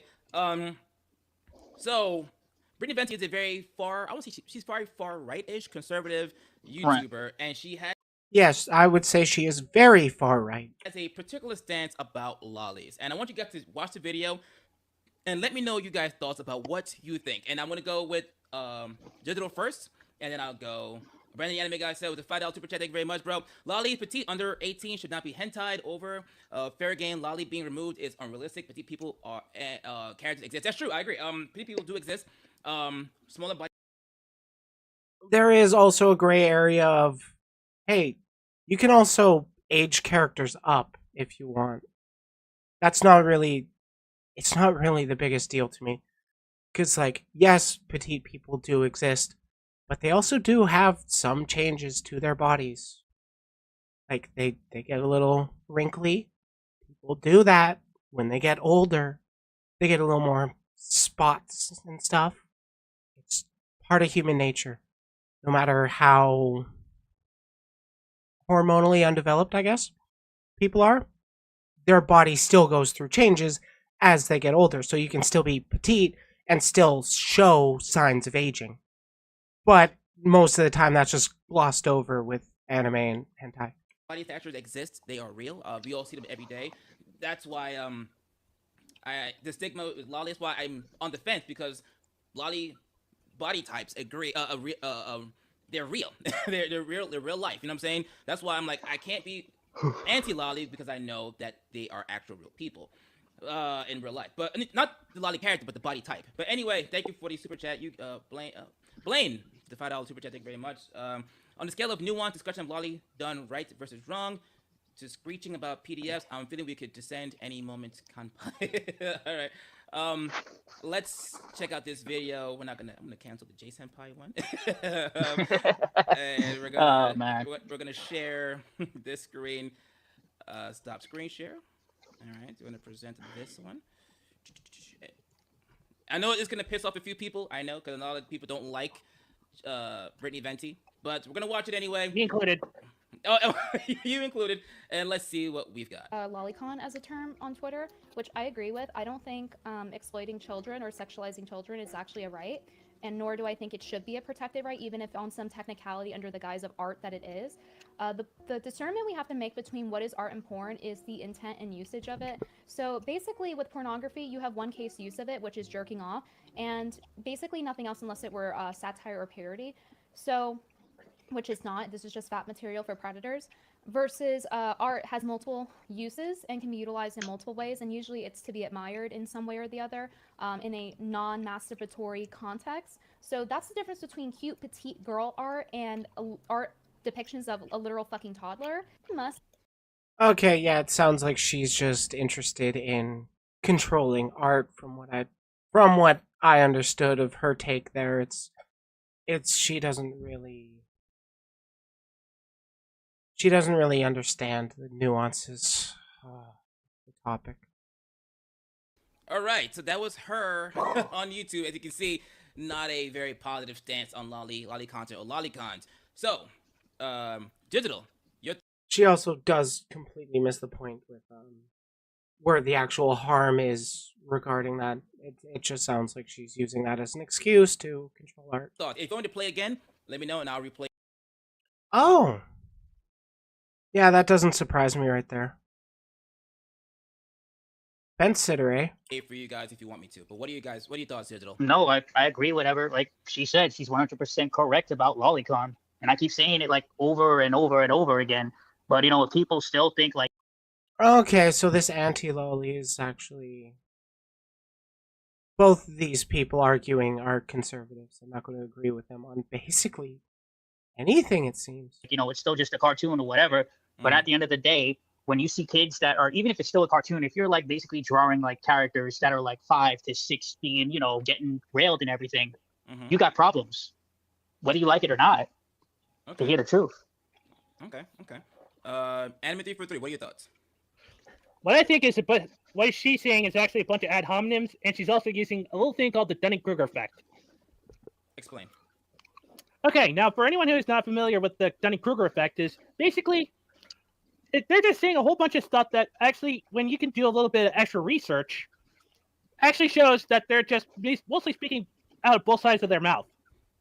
So to me, Brittany Venti... I don't think he explained that very well. Dunning-Kruger effect is essentially just an overconfidence in a given subject. I would argue that this entire debate is a case study for the Dunning-Kruger effect. It's really interesting when lolly debate is happening that much within en masse, when in Japan it's already calmed at this day. Yeah, like it's pretty widespread, normalized in Japan. A lot of Westerners don't like it. I mean, I get it. I don't like it either. But there's good and bad ways to argue for it. And I think Digital Overlord has been doing a bad job of arguing. She's just, using a whole bunch of gobbledygook and just trying to actually attack people that she doesn't agree with. And also, that's another thing that I would love to bring up, is she's actually also using another term called gish galloping, where she actually attacks, her opponents with so many like trigger words, buzzwords. I don't think that was technically gish galloping. No, that's not even gish galloping because she's not in a debate. She's just putting out her take on that. But yeah, a gish gallop would be when you're just putting out so many points, so you just go over so many that they can't really stop you on all of them. But like, if somebody is trying to gish gallop you, you stop them and go point by point because they can't defend it point by point. So they throw a shitload of points at you. Try to actually make yourself sound more smarter.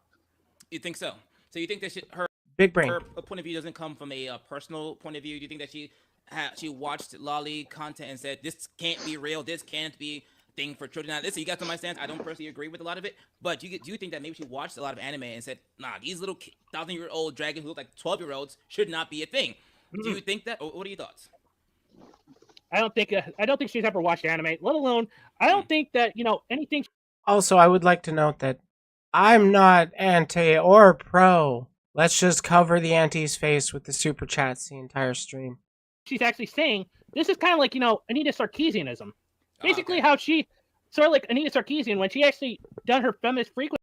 Yeah. Oh God, we're talking about Anita Sarkeesian in 2023.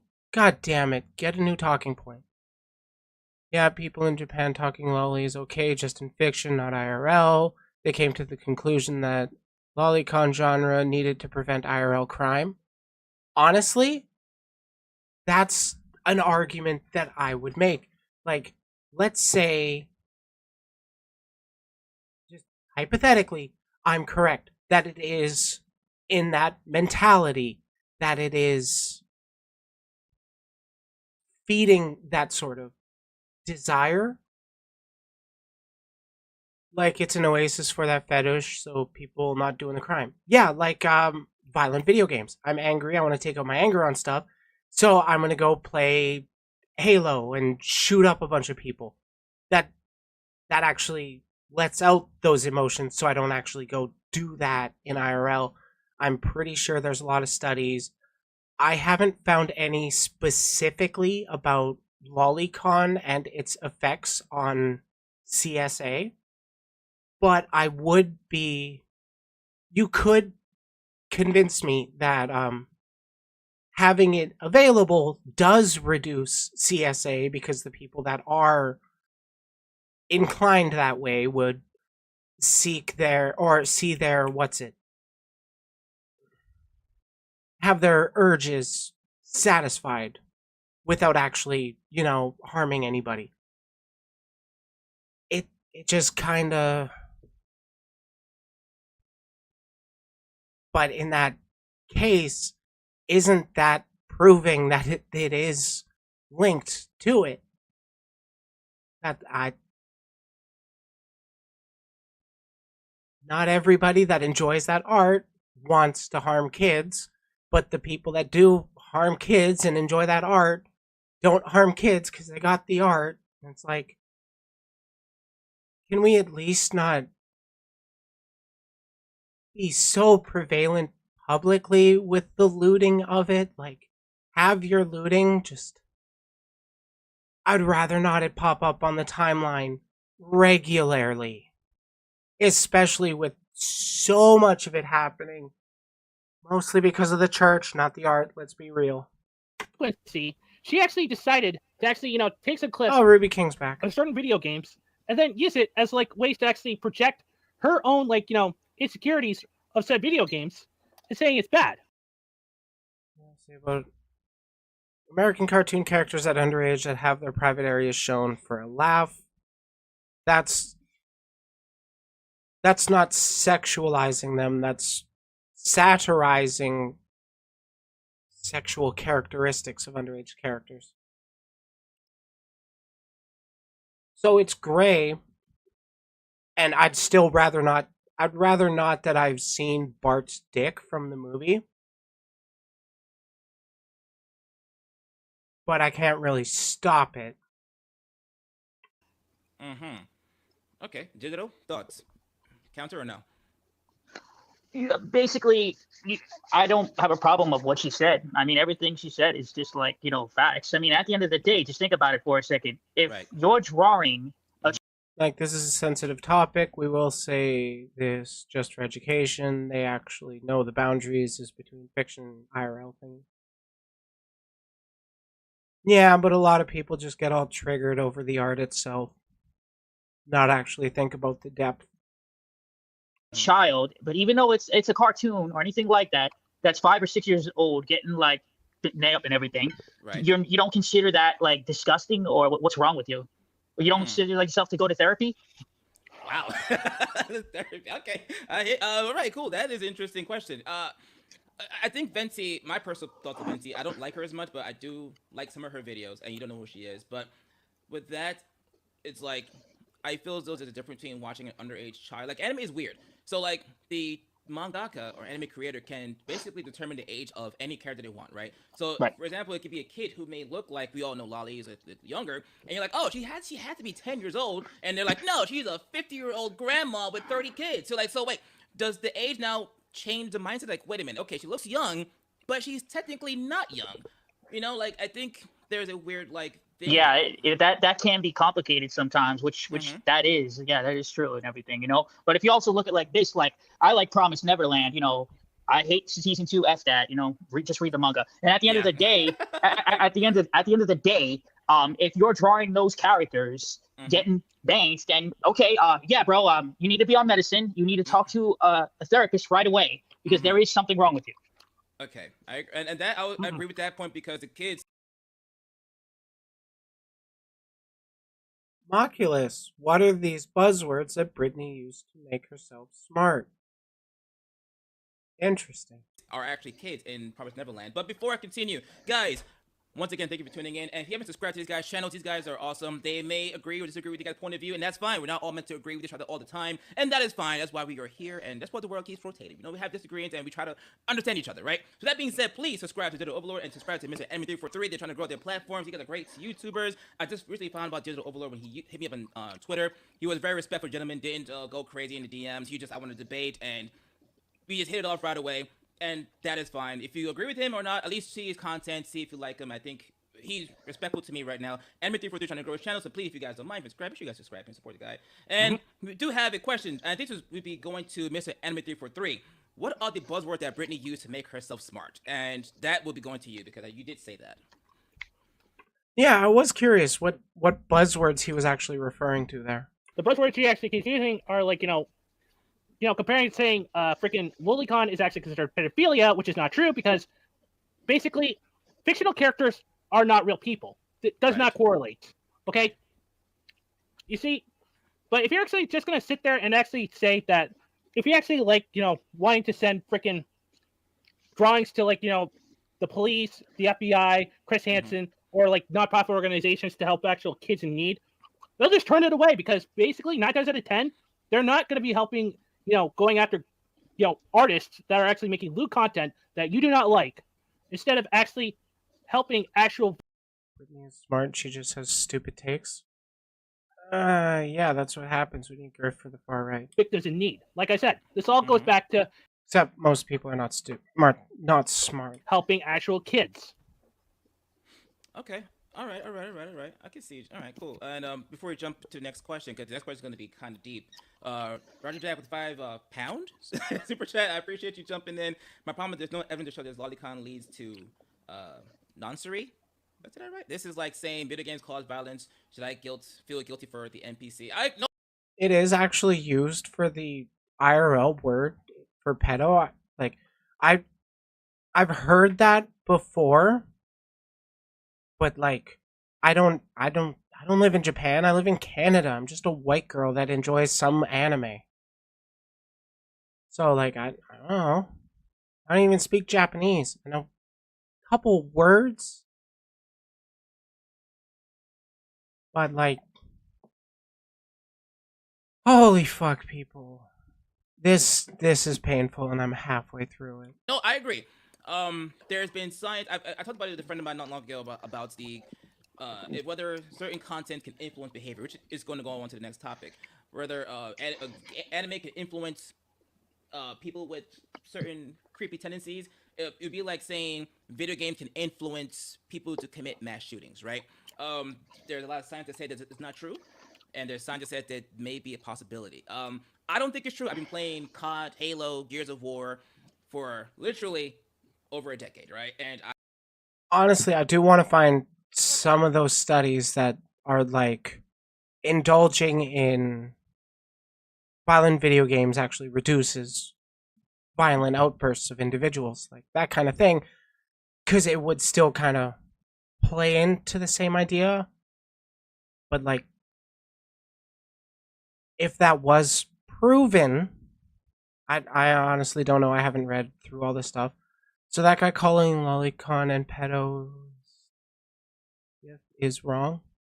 Wait, so I am so confused. Like, people will argue Lolly is not pedo, Lolly is pedo. It's like,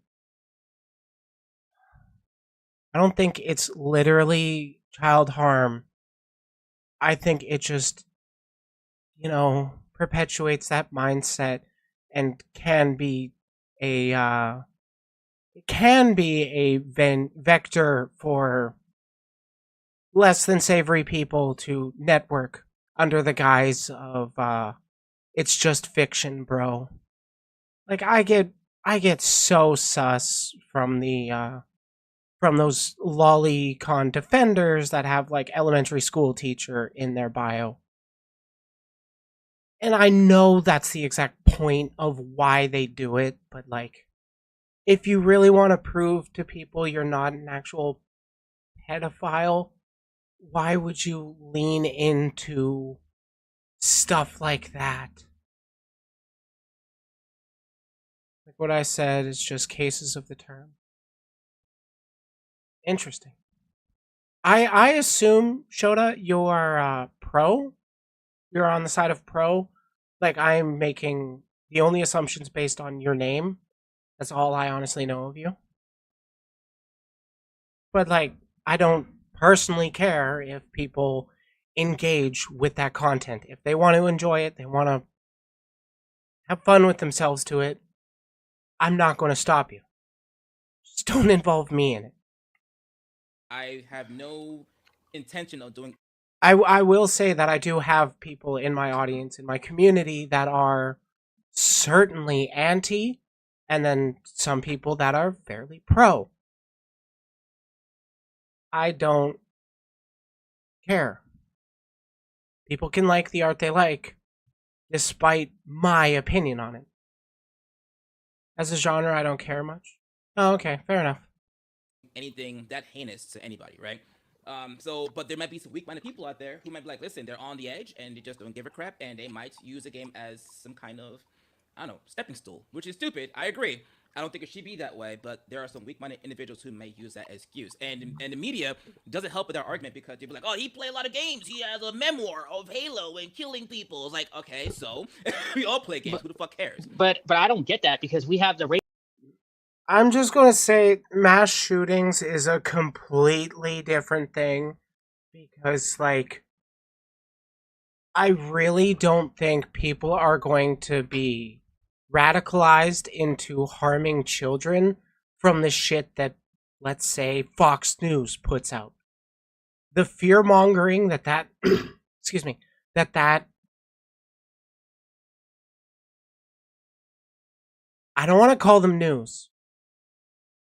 With that, the Fox Opinion Network, the stuff that they put out is so often what is cited in those manifestos.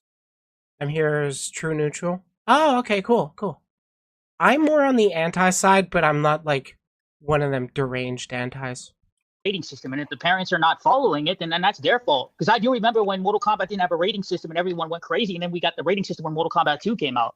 Oh my god, I'm just gonna say I fucking hate the rating system. It is arbitrary. And like so many things slip by based on who's working that day. Mm-hmm. Like, come on.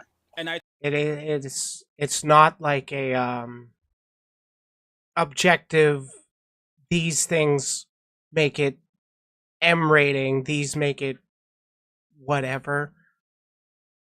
It's literally just a nonprofit that decides what is good for public and what is not. People should definitely be a lot more involved with the stuff they're giving to their kids. But that said, I don't really think it's that bad if you give your kids Mortal Kombat. Just make sure you instill, hey guys, make sure you know what's different between fantasy and reality. My parents raised me with that as a good little Christian girl, and well, I'm atheist now. I totally agree. The racism is there for a reason. If the COD is usually rated T or M or something like that, Gears was M, Halo was like T, but like they're there for a reason. And if parents don't enforce, was Halo ever T? I don't care about fact checking that one specifically. Certain rules as they should. For a fact, Lolly itself, I agree with nothing we can do about it. Lolly genre, nah. I'm into big badonks. Yeah, I like big titties too. But, I mean, I know people that are small titty. I am people that are small titty. My bigger problem is not specifically with the art itself. It's more of the way a lot of the defenders go about defending it. And it is what it is. And we can all agree with that. Mr. Anime 343, what are your thoughts about that? Same I thing. totally, yeah, because basically, we do have the rating system, but nobody's actually nowadays is following the rating system because they're actually allowing actual kids playing like Grand Theft Auto and like That's on the parent, not on the rating system. not making sure that they're actually doing their. It's just this video game actually not valid for the source itself, not HV much knowledge of what they talked about. Yeah, like they are definitely getting away from the topic with this. Homework, trying to actually freaking do their chores and help around the house. Okay. Now, my fourth question, it's going to be pretty dark, but we got to get into it. We get to work here, right? So the question to Pro, which should be Anime 343, do you think Lolly can influence behavior in regards to people who have an attraction to minors? Short answer, no. Wow, okay. I really, really hope he has nuance for this take, because I will just leave it at the media we consume does influence us. That is undeniable. Okay. Because why? you see, when you boil it all down, I might like fictional characters of all. I'm an all around kind of guy. It doesn't matter if it's actually short, if it's actually got nice boobs, it's got a nice little bubble butt. I actually respect all types of waifus because you see, one of the 4 things I have for my video at the end of my videos is respect the waifus and fan service. And basically, if you can learn to differentiate fiction from reality, then everything is Gucci. But if you can't, then that's an issue. Interesting take when he says that the queer movement sexualizes kids. Okay. So your answer is no, absolutely not. That Lolicon would not influence or encourage the behavior of people who are attracted to minors. That's a big no, right? Do I drink water? Not enough. That's a big negatory no. Yeah. All right, Digital, you two, what do you got? That honestly all depends on the individual, because there are some certain people that watch that stuff and next thing they do, they go to cons and I don't know how many people got in trouble for coming out and being a straight up pedo. And at the end of the day, I went through a lot of like anime conventions. I've seen stuff you wouldn't even believe, bro. That is bad. Like they have like stuff where like signs that literally said, stay away from these type of individuals. If you see anything, say something. They even have like a sign that says, don't forget to shower and wear deodorant. So yeah, the big thing with that is not specifically that people are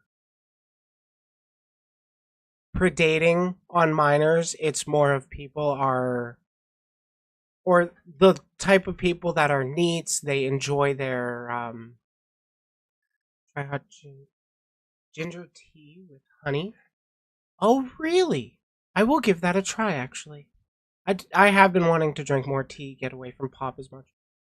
But, in a lot of anime culture and stuff, or at least the people that consume tons of anime, there is the stereotype of stays at home all the time, neat, they just consume their anime, and they don't really socialize with people a lot. And then that leads to a shitload of bad problems, bad areas, and bad outcomes. And I think that's really more of what it is. Like, I haven't really seen any what is it? I haven't really seen anything that really shows a broader trend of this is a problem at anime cons specifically because of this type of art. Oh, they do not play around when it comes to this at all. And it gets to the point where I feel like if people watch this type of stuff, so much of it, they get addicted, they might go down the rabbit hole and, they might do some pretty dark stuff. Oh, slippery slope. To anime convention, which I've been to a plethora, and I've seen the content there, and people are a little interesting. So you're saying it's someone who's on like the verge, like he's at the border, like he's has a thing for littles, and he sees the hentai or ecchi content at a convention. Do you think you're saying that content could possibly push this person? Like, listen, I want the real thing. I want to see. What it honestly all depends on that individual of what he's gonna do, like what's running through his mind. That's how I'm seeing it. But to me, I never think that Lolicon is good at all to be drawn like that. Like I said, you can have lolly in anime. That's not going to stop, and that's just the way it is. You know what I'm saying? When it comes to Lolicon, yeah, I do believe that should stop. I mean, like, why draw a child be getting railed by an adult? Like, come on, dude. Okay, I do want to, because you mentioned this a few times. You said lolly and lolicon. I think the two are the same. No, they are the same. You think not really? And as we've talked about earlier in this video, I work under the framework that lolly and shota are the body types, and then the lolicon shotacon is the not safe for work art of those types. That's the framework I work under. Okay. You see, loli actually represents the body type, but a lolicon is actually someone who actually, prefers the... Oh, I've seen that name before. I have a question for the two contestants, which is more popular, lolly or shota? People definitely prefer the lolly. Body type of a petite woman. Okay. So basically, do you consider, like, Eri? Because Eri's not, like, sexualized at all, bro. Not one little bit. Not one. She's in My Hero Academia, and basically that's it. She's just a kid. So would you consider that she deserves to be sexualized and, like, to be put in a commission and get literally railed? I mean, what up with that? It's not really about that she deserves to be. It's that people are horny degenerates and they're going to do it anyways. You can't really stop people from being able to do that. MC introvert kind of type is mainstream, coming from most of the Japanese audiences. To get more audience, but the market is that average shy introvert Japanese person, so that they can relate. Oh, yeah, I get that. There's been, like, definitely an increase of that sort of lifestyle post-COVID, so it's kind of going to get played into a bit more. Hopefully we can start pushing away from that type of culture. And by that, I mean, like, I want more people to go outside and socialize rather than just stay home and watch their favorite anime people. That said, keep watching my stuff and like all of my videos. All right, good, fair. Okay, let me just put it like this. Okay, I actually had to go through my gallery because, I got I got some evidence to actually prove on my phone here from my friend Mitsudi Nika, aka Sean the Legend. So basically, here's the photo right here. See where it says it's circled? No, I can't read that.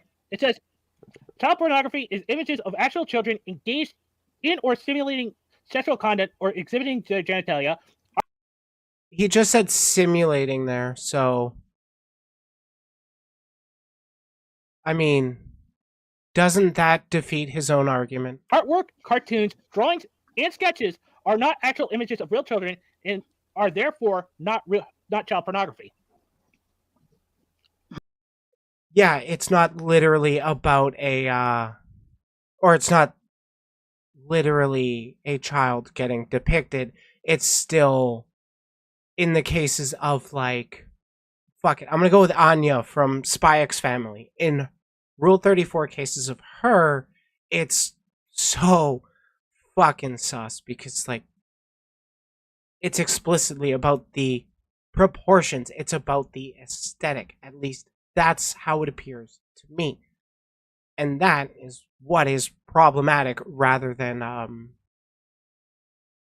this character they're like 16 and they look like an adult and they're acting pretty mature. I don't care that much. Like, go off on Yoko Littner from Gurren Lagann. I don't care.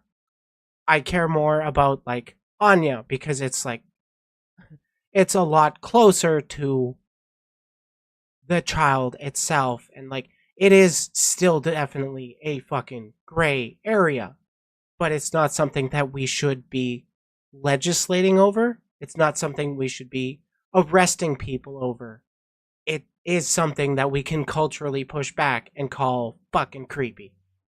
So you basically said that. So automatically, I kind of, I say, like, well, it is. I honestly believe, basically, if you are drawing, like, underage characters that are kids, like I said, 3 to 4 to 5 to 6 or whatever. And if they're not like if they're not adults, like 18 and 19 or 20. I don't know. There's only adult Anya and Damien being shipped to my timeline. Yeah, I have no issue. Like, I really don't care about aging up the characters. It's the people that still depict her in her body portrayed in the anime itself. That is where it gets sus to me. Like, even a safe for work body pillow of Anya is just sus to me. It's not literally pedophilia. It's just sus to me.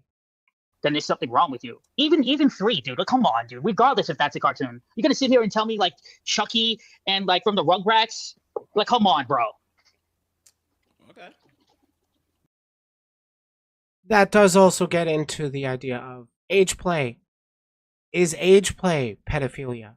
Because it's people role playing that age difference. It's kind of trending in that direction, but it's not actually harming any kids. So there is no actual harm between two consenting adults pretending to do that. I find it sus. I'm not going to stop people from doing that. I'm just going to keep my bigotry towards it and say keep it in your room. I don't want to know about it. But, like, that's just me. What do you, Basically- are you eating by any chance or something? He's chewing gum. Actually, I'm just chewing some gum. Oh, okay. I was just asking. They can hear you chewing. Would you consider Chucky and Tommy? Would you consider them babies? Right. Yes, they are babies. Absolutely. Okay, they are babies. Do you think they should have like not safe for work made up on them?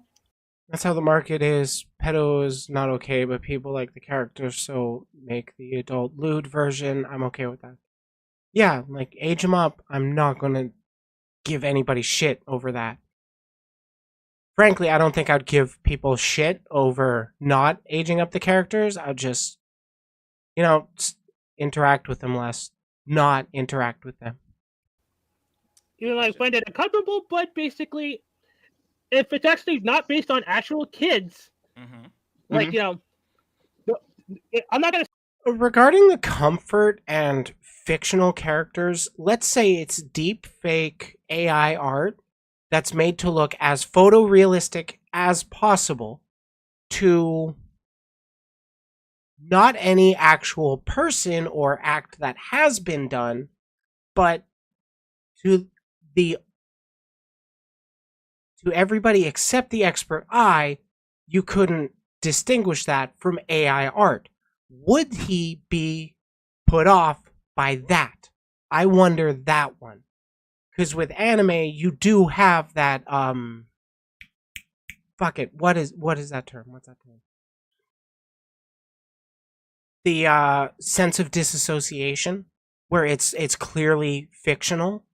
But if it's AI art that you can't tell if it's AI art, like porn from AI, yeah, AI porn.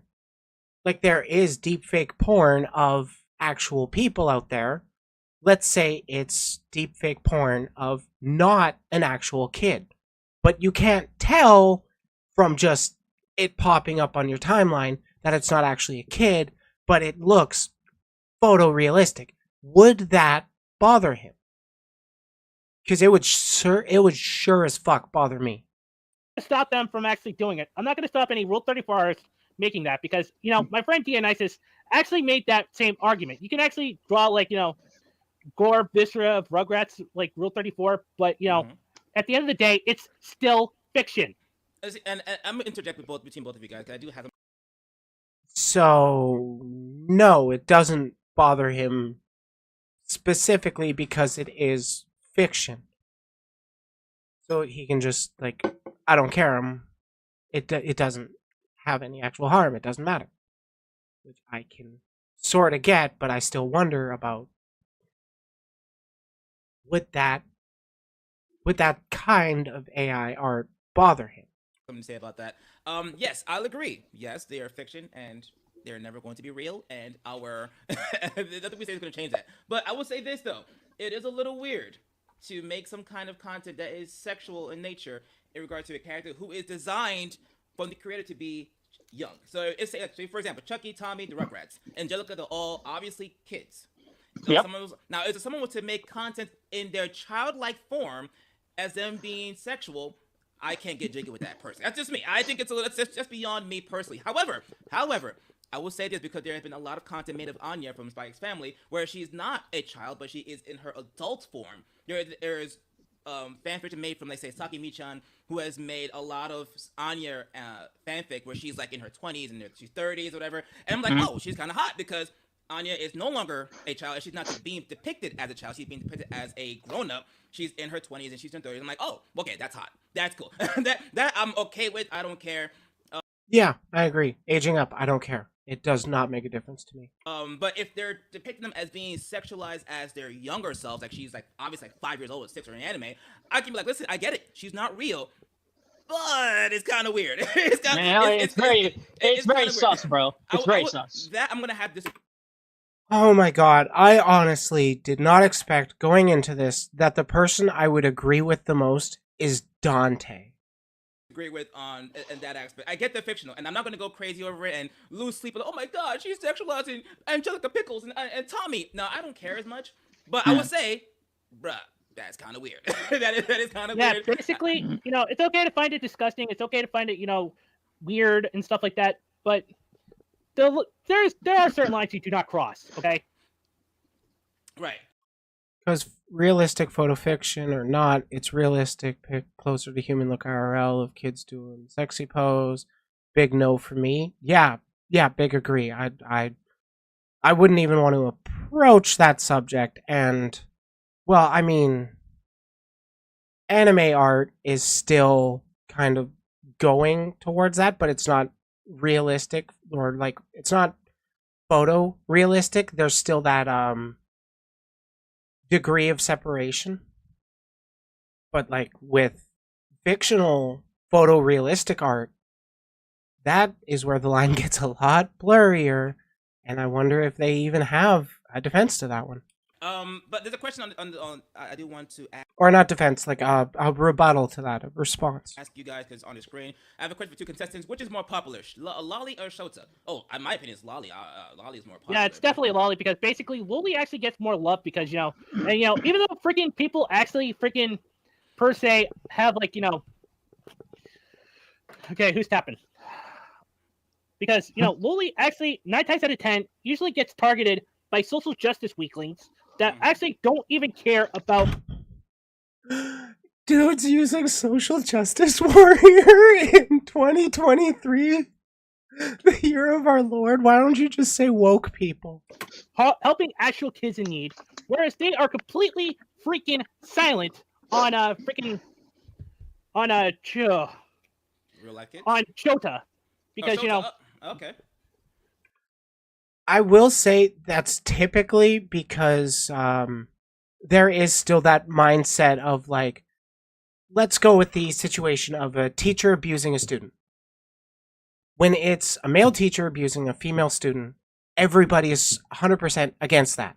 When it's a female teacher female teacher abusing a male student, the response is nice. The response is, where was she when I was in school? It's a lot more of, it's okay to do it to boys. And I think that's where it's coming from. I'm Shota here just because I like Onisan. Okay. I honestly don't know the origins of your username. I've actually really been enjoying your input in this conversation. So thank you for popping in, Shota. Because, that's actually still underage anime boys. And that leads me to my next question, actually. I'm glad you brought that up, guys. I would also like to say that he is also he's grandstanding about the antis don't actually say anything about the real harm being done, but like nobody fucking talks, like hardly anybody. Actually, it is the left mostly that talks about the child abuse done in the church, because that's where the majority of it happens. People just love to sensationalize and fixate on the Lolicon debate rather than actually talk about what would help prevent more child abuse in the future. Everyone will say, yes, mommy. Sorry, mommy. I prefer mistress, just saying.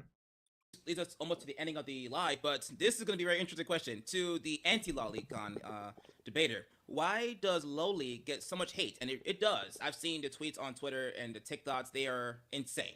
Okay? But why does Loli get so much hate, but Shota is basically never really spoken about? Because Shota is basically Loli, but for boys. Loli's for girls and Shota for boys. But I don't see any opposition, even when it comes to a lot of websites like Facebook, Instagram. They don't go crazy over Shota.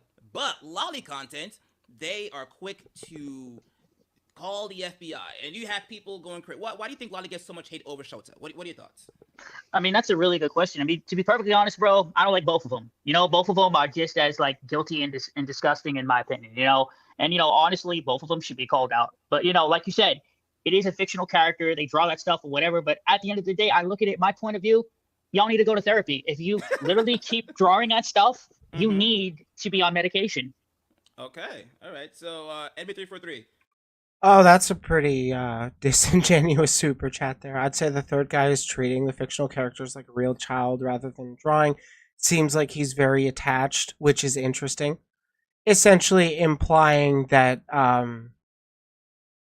that digital overlord here is more focused on it actually being more focused on the pedophilia. Kind of trying to shift the blame. Because I want to be the Emperor of Shota, that being loved by all mommy in the world. Simple as I want to get pampered by older women figure. Oh, fair enough, fair enough. Thoughts? Shota getting less publicity over Loli. What are your thoughts about that? Because people don't want to focus on Shotas because they know that they actually get the rocks off on Shotas. Because if they actually go after Shotas, then that actually just makes them hypocrites. I mean, look at Neurality for I would say that it's because the sexualization of men is not as prominent. The sexualization of women is way more prominent. And, like, it is so much more discussion on it, so much more attention drawn to it. Yeah, this is super shifting the blame here. Yeah. freaking, for Christ's sake. How she actually was going after lolis, but she actually punished for, like, Rule 34s of freaking Deku and Bakugo, just doing each other. Okay. And I will say that I agree with in both of you guys to a certain degree. I agree that Shota doesn't get a lot of what do you call it? They're not activated as much. There's no real uproar in regards to Shota, and Shota is basically Loli, but for boys. And I think it's because of the clientele. A lot of Shota is really absorbed by a lot of females because it's for guys. And I bring it up all the time because I've been watching anime for a very long time. And when the answer just because the male audience is bigger, Lamau. Yeah. I mean, there's. I would say it's a lot bigger of a market for Loli rather than Shota. Black Butler first came out, right? I think the kid, what's his name? CL? I can't remember this guy's name, but CL, yeah, CL Phantom Hive. Yes. Yeah, I remember having a lot of female friends growing up. And I'm talking about these chicks were like in their 20 plus years old, and they would make fan fictions, drawing this stuff out with CL doing weird and crazy stuff with him doing stuff to the butler, and I'm like, whoa! I'm like, what? Yeah, what it's insane, bro. It's weird, right? But these are the same girls who would go online and say, well, Loli is disgusting, and they're little people, and they're just grown ups who are little bodies. I'm like, wait a minute, hold on here. I remember you vividly creating content and fan fiction in regards to Shotas doing very hypersexual things to an adult, or I think the butler's like a demon or something like that. He is a demon. So it's like, why? It's just a weird thing to me. Like, Shota should be getting as much hate as Loli, and I'm gonna keep it a stack with you both. Shota doesn't get as much hate as Loli, not even remotely close. Okay. You should ask Taiga Under Heaven if Shota gets as much hate as Loli. Just saying. It doesn't. I've seen a lot. If you look at Shota on Twitter right now, you can find Shota content right now. But Loli is still being censored in some shape or form, right? So I do think it's weird. Now, let's do some. Let me read the comments real quick. If I say third guy is treating the fictional characters like real children rather than drawing, it seems like they are very attached with, which is interesting. So they're saying you're attached. Wait, with the third guy, you saying Mr. Anime or I'm gonna say. I think he's actually referring to Digital Overlord. Okay, what do you have to say in regards to that comment, Digital? No, I don't like that stuff at all. Never had. Okay. All right. Do you think you're treating the fictional characters as real people, or you just don't like the No, I content? mean, I mean, think about it for a second, bro. Mm-hmm. If you're like, He doesn't have the language for it, but he's pushing back against the mentality.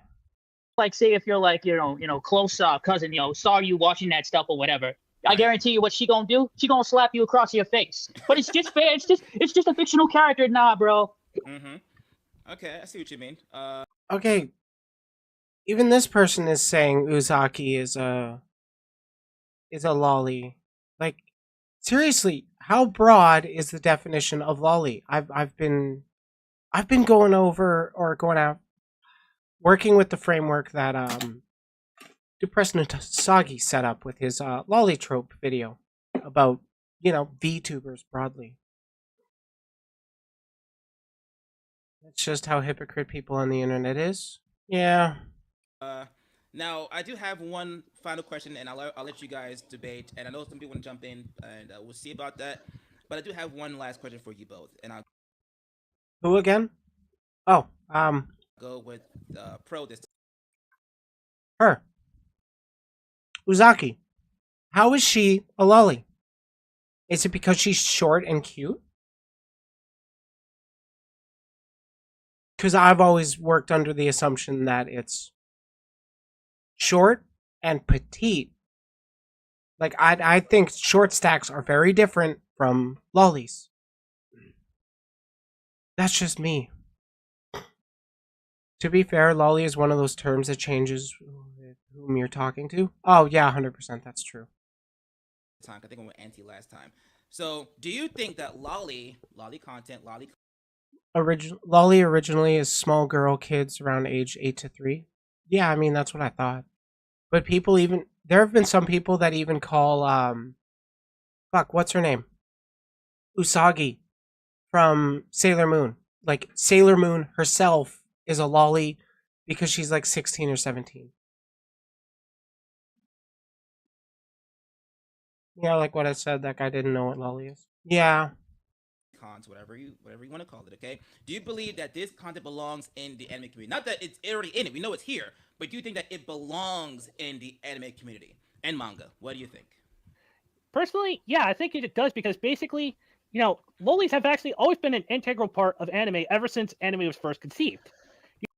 An integral part. That's an interesting take. Like, what actual purpose does it have to the medium itself?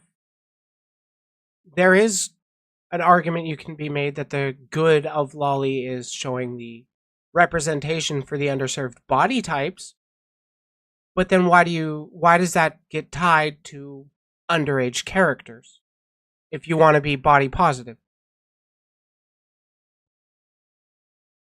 Not 13 to 18, still not legally aged, can't be called lolly. I am so fucking confused. This term just keeps changing every time it comes up. Saki is one of those characters that, for some reason, people call her a lolly as some weird bait. Okay, like You should actually. I want to know. Zaki-chan. Wikipedia. The best source of them all. Voice. No, I don't want the voice. I want the character. A second-year college student. So she's a fucking adult. But they're calling her petite because she's short? Okay.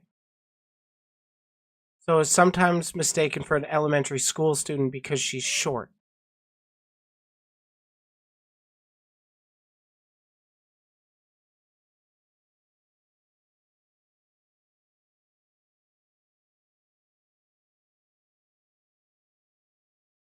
I'm gonna guess it's because she's short, high energy, that kind of thing.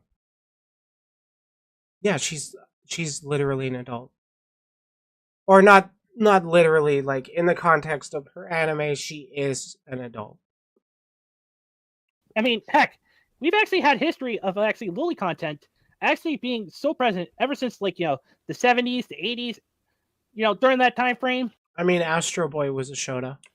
Because you see, when you actually face it at a certain point and boil it all down, the term for Japanese people calling little kids, not teenager. Yeah, and like if it is for calling it little kids, or at least petite, why the fuck would they broaden it to include short stacks? Is it explicitly because the character gets mistaken for a child in the anime or whatever? That guy keep mentioning Uzaki without watching the anime is like, I haven't watched the anime, but I'm also not like saying definitively about her. I just don't think she's a lolly. It's like, honestly, I never even considered the age to be a part of the factor personally for the lolly, because there are people that call Anya Forger a lolly. There's people that call that 5,000-year-old dragon a lolly. And then like a ton of things in between, and like broadening it so much that like any kind of underage character gets labeled a lolly because they want to defend it.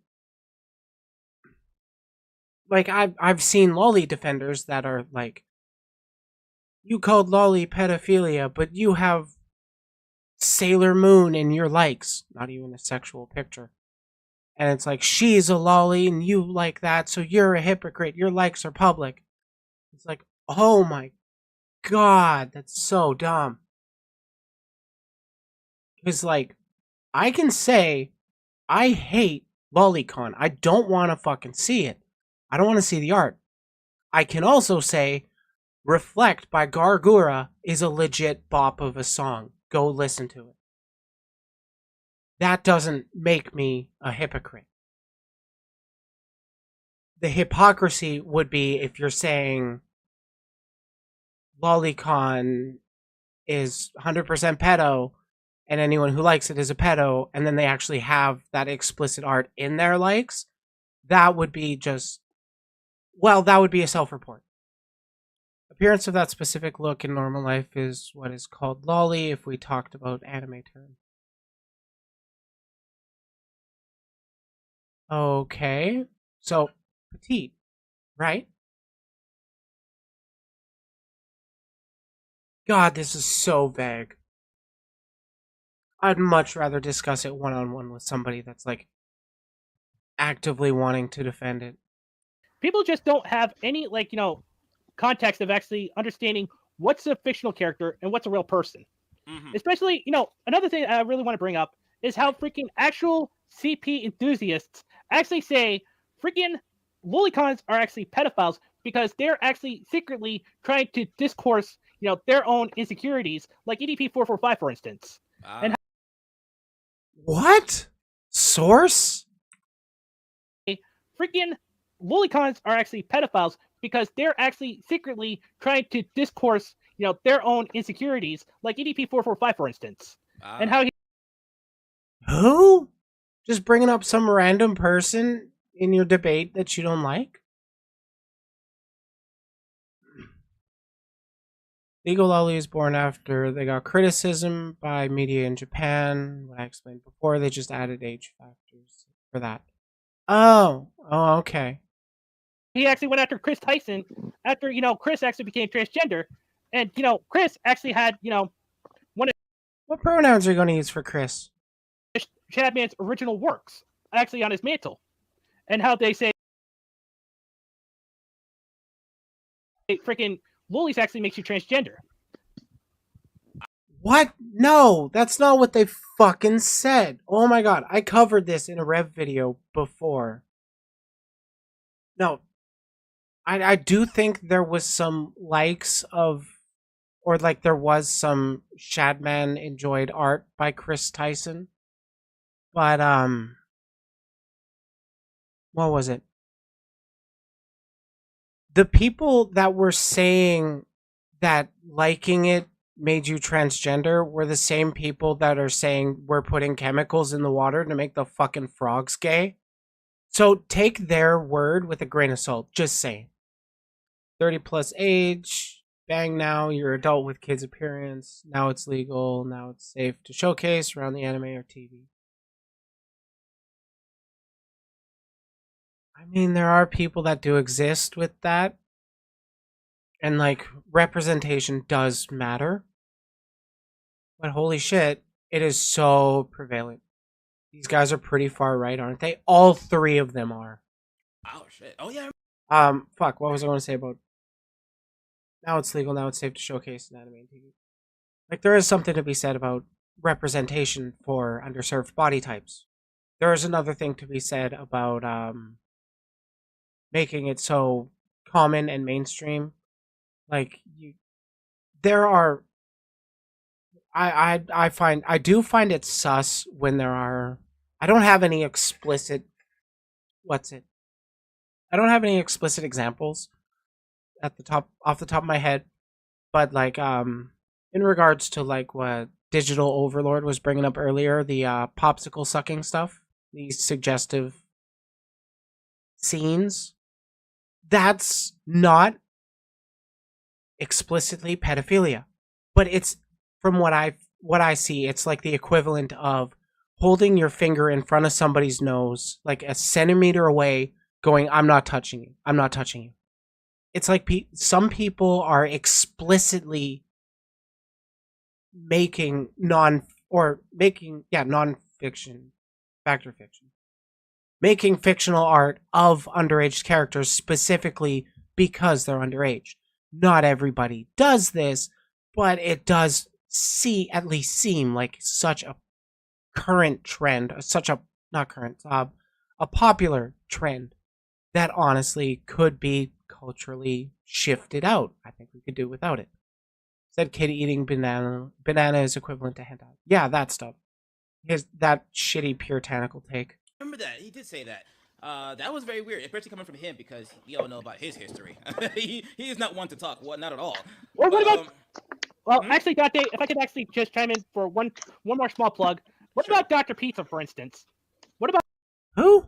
Dr. Pizza, because basically he also was the one who actually said that lolicons are pedophiles, but yet he got caught with CP, and I mean real CP. Wow, I did not know that at all. I had no idea. No lie, I had no idea. Wow. Okay. What's your point? Is it? Are you broadly equivocating any person that calls lolicon pedophilia are the real pedophiles? They're just shifting the blame, pointing fingers at others so they don't get noticed themselves? The more you know. So, to the same question will go to Digital Overlord. Last question. Do you believe that lolicon... By the way, that's all... That is anecdotal. It's talking about specific instances as if they're a broader trend. Content, lolicons, Lolita, whatever the case is, anything to do with lolly, do you think that the category itself, do you think it belongs in the anime community? I know it's already in the community, but do you think it should be part of the anime community or anime, content? What do you think about that? Do you mean basically lolicon, or you just mean plain lolly in anime and manga? Lolicon, because lolly and lolicon Okay, so yeah, go ahead. Okay, so I believe lolicon shouldn't be drawn in hentai at all. Like I said, again, anime and manga have lolly, and y'all can't stop that, you know? Gotta win black. That's how I'm seeing it. But my point of view, when you're taking characters that are kids, drawing them being, sexualized and being like banged, yeah, you got problems, bro. Gotcha. Okay. I remember when Spy X Family first episode came out, people on the internet diss that anime because they make Anya blushing animation. Oh yeah, like there is something to be said about people getting overly sensitive regarding the subject. But there is such a I'm going to say a narrative push among the people that are militantly defending it that the antis are the real pedos. Even if it's not something that they explicitly outright say, it's something that a lot of them just push because there have been people that have been caught, so to speak, that were anti-lolly and then they actually did some child harm. I wouldn't be surprised if there was also the same on the other side, on the pro lolly side, that there have been people that have been caught with that. The antis just aren't militantly looking for every single Lolicon person that is an actual pedophile and going after them. They're just broadly saying that stuff is pedophilia. Treat it like anime should. The same with The Simpsons. Nothing changed the skin coloring. Nothing changed with the skin coloring? What do you mean by that? When it's just how anime in general show expression on face to show the characters happy or smiling. Yeah. They treat it like anime should. The same with Simpsons. Nothing changed with skin color. Okay, I am confused by that last point. All right. Well, I will say this. So, first things first. Anime 343. Do you have any questions or statements you have to Digital Overlord before we continue? Just no. No. All right. Digital, I'm actually all set. So. Digital, same question. Not so good. Good. All right. Cool. And chat. Do you have any questions about? Let me read this real quick. First, it's Lolly and Shota they've come for, but as we've seen from Uzaki incident, the censored won't be satisfied. Don't criminalize art. Period. Okay. Now Uzaki-chan is very. You know the face expression in anime art. I've probably seen it, but I just don't know what you're specifically referring to. I mean, Cerno does make a good point.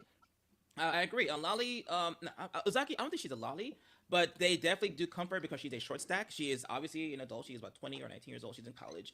And she's small, she's petite, and she has massive mommy milkers. And that's fine. People like that exist. I know you all know women in real life. We've seen women like that, that. Yeah, you know? Exactly. Yeah, I've seen a lot of people that are short and stacked, though rarely do the ones that I've known that are built that way. Rarely are they treated like children. They're treated more like short people. It is the people that are flatter chested and still baby faced, but they're like 20, 30. That's when people tend to get assuming that they're younger. A big part of it is the body development. You know, like anime face turning blue when they said, or there's blushing in the cheek and happy. Blue when they sad. Blushing in the cheek. Yeah, like they're showing off emotion, and so like people were getting mad that Anya blushed. Yeah, because fucking kids don't blush. I believe there are people out there in the world who just hates to hate. Now, we all can disagree or agree or disagree about love to hate. Lolicon, because they're small, petite, and I understand why you may or may not like them. But Uzaki-chan, when I first saw the anime, before I saw the hate online, I was like, oh, she's just a small person, or she's just a regular size. I'm confused why Uzaki brought as Loli in the first place. That Dante guy keeps mentioning it again and again. Yeah, like I don't get it either. She's short, and in the anime, sometimes referred to as a character, mistaken for an underage character. So I guess that's why. Very, very loose. It's really broadening the definition of, or like, yeah, it's broadening and graying the definition of what loli actually is. I guess to get away from that petite body type that they love to crank it to. As a human being, I didn't think anything crazy about it until I came online. People were like, oh, she's just this and this. I'm like, wait, are you? I don't think it was anything malicious on his end that he just hadn't explained it till now, but like, it would have been better if they had given more context to it. But I guess they just assume everybody watches every anime. I don't. Arguing over an adult? I'm so confused. I didn't understand about that because it's like it's not a hentai, it's an anime. What's your argument here about? It's a freaking anime, bro. Like, come on. Exactly. Like, let it go. Like, I don't see why you'd want to go crazy over something that's obviously an adult human. Well, not human, anime character. There's nothing really crazy about Uzaki-chan. So I agree. There are people out there who just hate to hate. Nothing you do, nothing we all say, nothing we debate will fix or change their minds. They're just going to hate. If it's sexualized or it's fan service, they're going to be mad no matter what we say or do. All right?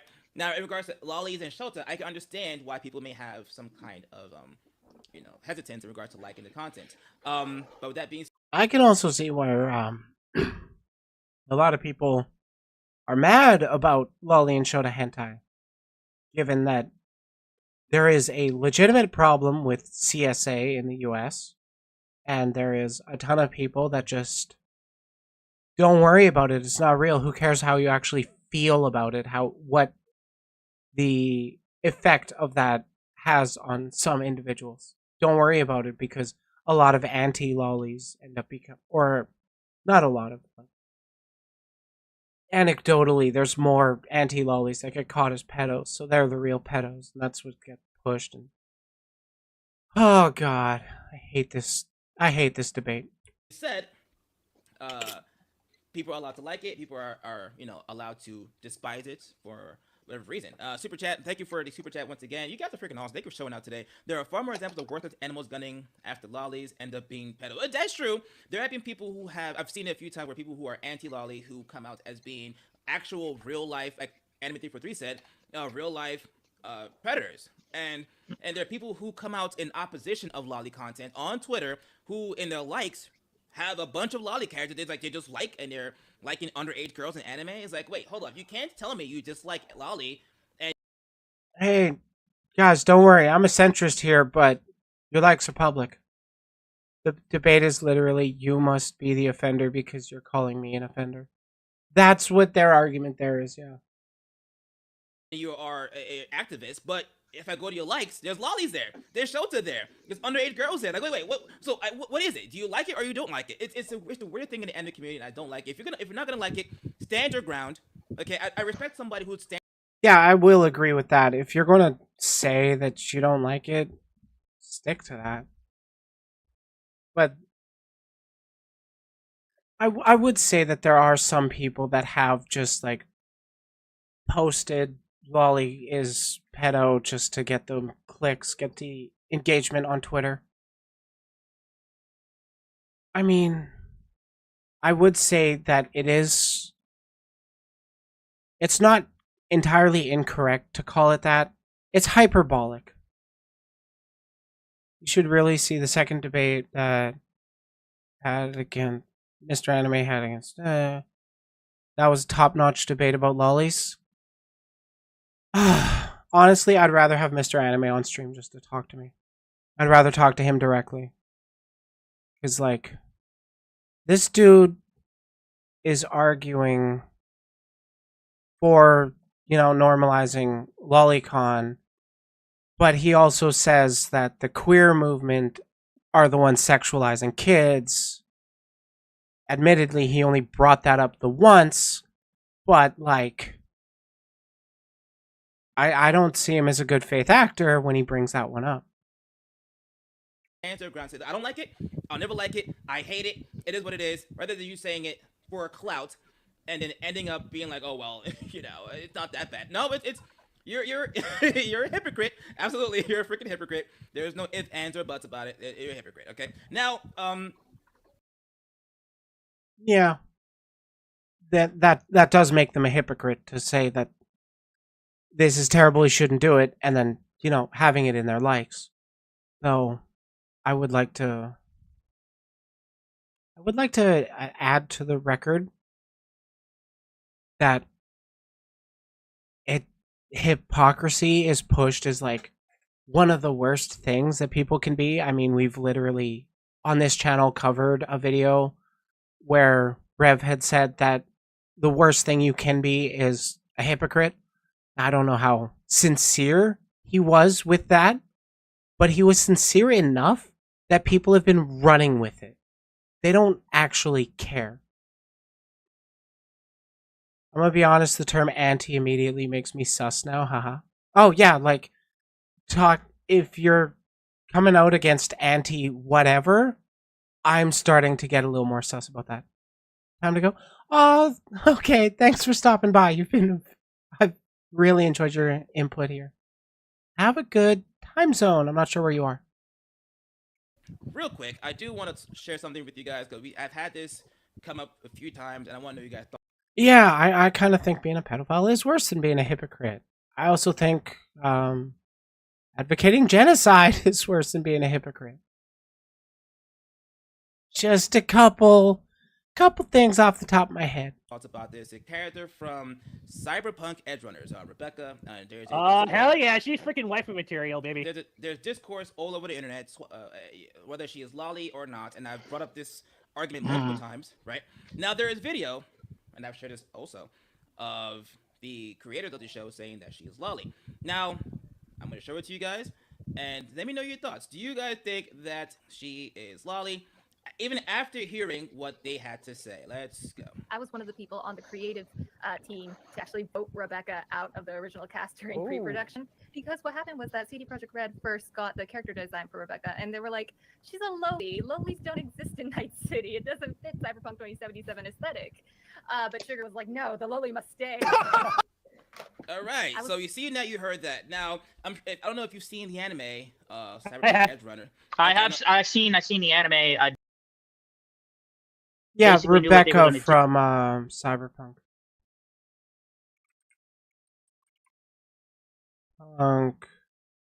Edgerunners?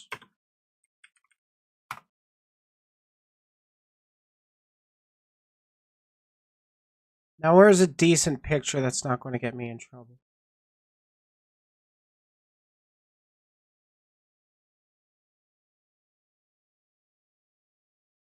Shop for sim. God damn it, that's not what I want.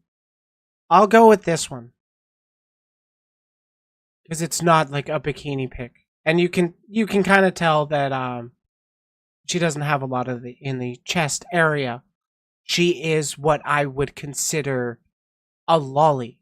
But in terms of the body, she doesn't really fit, at least from my recollection, she doesn't really fit that childlike mentality and personality, so to speak. Like, she acts like an adult, like you would expect. Or am I just remembering that wrong? Because my problem is not with her body type. My problem is with the 5,000-year-old dragons that should act or should know what adults act like, but they choose to act like children. And that's the thing that people choose to sexualize. And that is what gets me sus. So It basically made Cyberpunk popular again when people started to enjoy it, when Studio Trigger actually made it. And I knew it was going to be... I enjoyed Cyberpunk, and I've only ever played 1.0, no patches. Yeah, Rebecca is an actual adult, and she acts like an adult. She's just petite. Very entertaining when they actually came out with it. Yeah, Okay. I've seen it many times. I agree, and I love the anime. The anime is freaking phenomenal. The game, it's okay. The game crashed, bro. Like, when we all got it, man. Come on. Yeah. It was definitely not great, but I still enjoyed it. The game had some big issues, man. Yeah. I'll admit it's gotten better now, but holy crap, when the game first came out, Has it really gotten better so I can buy it now? There won't be no crashes or anything like that. You know. No, I think we agree, but like she's on the spectrum, just on the low end, with the lolly from Dragon Maid being on the other end. Which is when I checked off out of that series. Oh, okay. Rebecca, what literally called a lolly literally called a lolly. Yeah, like this video that they just played just showed that there was internal discourse regarding her just because, you know, she's petite. Hey, she still acts like an adult. Hey, Erica, how you been?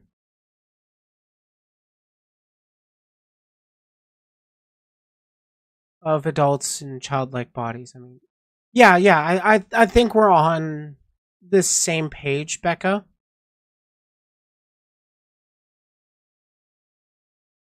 God, I don't like talking about this topic.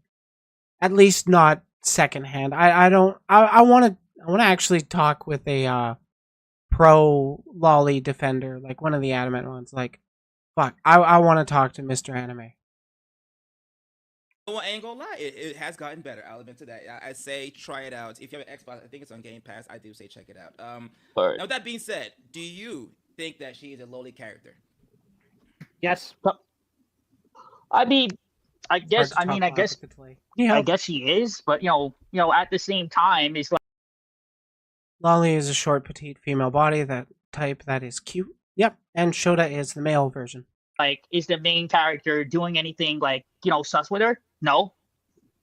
I mean, Isn't Rebecca literally a prostitute? Or am I not remembering that right? Rebecca, the character of herself, wanted to do something. Yeah, she wanted to do it to him, but he didn't. Now that being said, I know Lolly is usually mainly about body type now. Mhm. So with her being proven, you all saw the video, right, guys, that she is a Lolly character, right? Do you think it would be crazy for people on the internet to sexualize her? Though it's been proven that one, she's an adult, she's over 21 or 20, and she's a Lolly. What do you think? I mean, she's already freaking over the age of over the legal age, so basically, yeah, sky's the limit. And Okay, yeah, no- I've even actually have some freaking Rule 34s of Rebecca from Cyberpunk Edge Runners. Right, and I asked the question because people who are typically anti-Lolly Mhm. would tell you it's not okay to see her sexually. Yeah, there's still people that will argue that it's pedophilia just because of the body type, and they ignore the fact that there are actual people with that body type that need representation too. Just go with the Rebecca route. Act like a fucking adult. That's all I want. But here's the thing: if she's an adult and if she's 21, you can't say she's 21, bro. She's an adult. There's Mhm. nothing no one can say about that. You Mhm. know? Right. So if I'm not mistaken, your stance of this situation is this: that you're not a fan of Lolicon, stuff like that. However, you don't care as much if a character like. Why are you into sexualizing this character? I mean, they could answer a multiple number of ways there, like they resonate with the character's personality kind of thing. But like I don't know. People like what they like.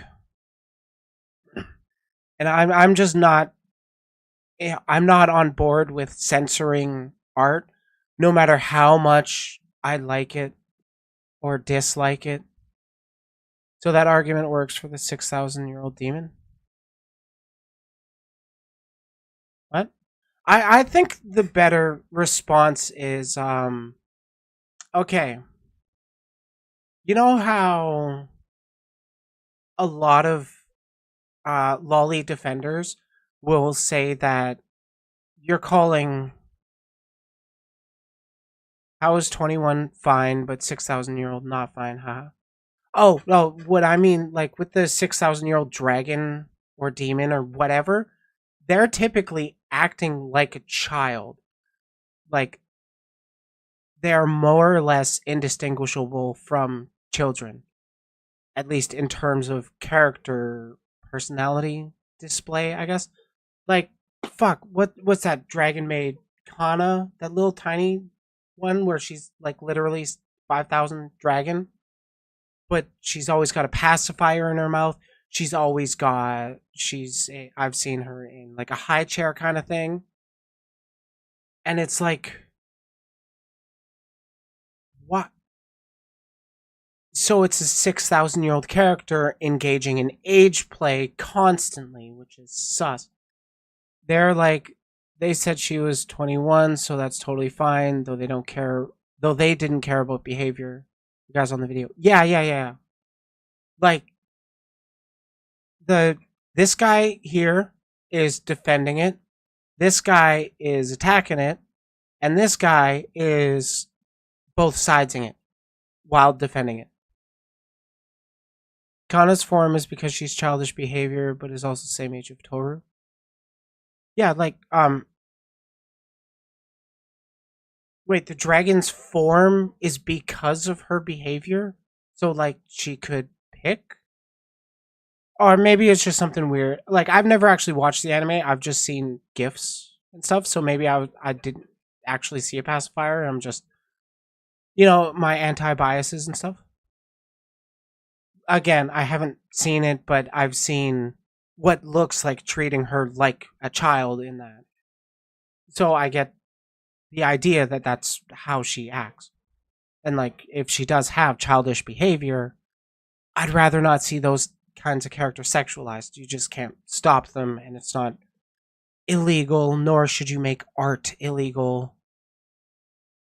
Again, how small can the titty be before the FBI kicks in the door?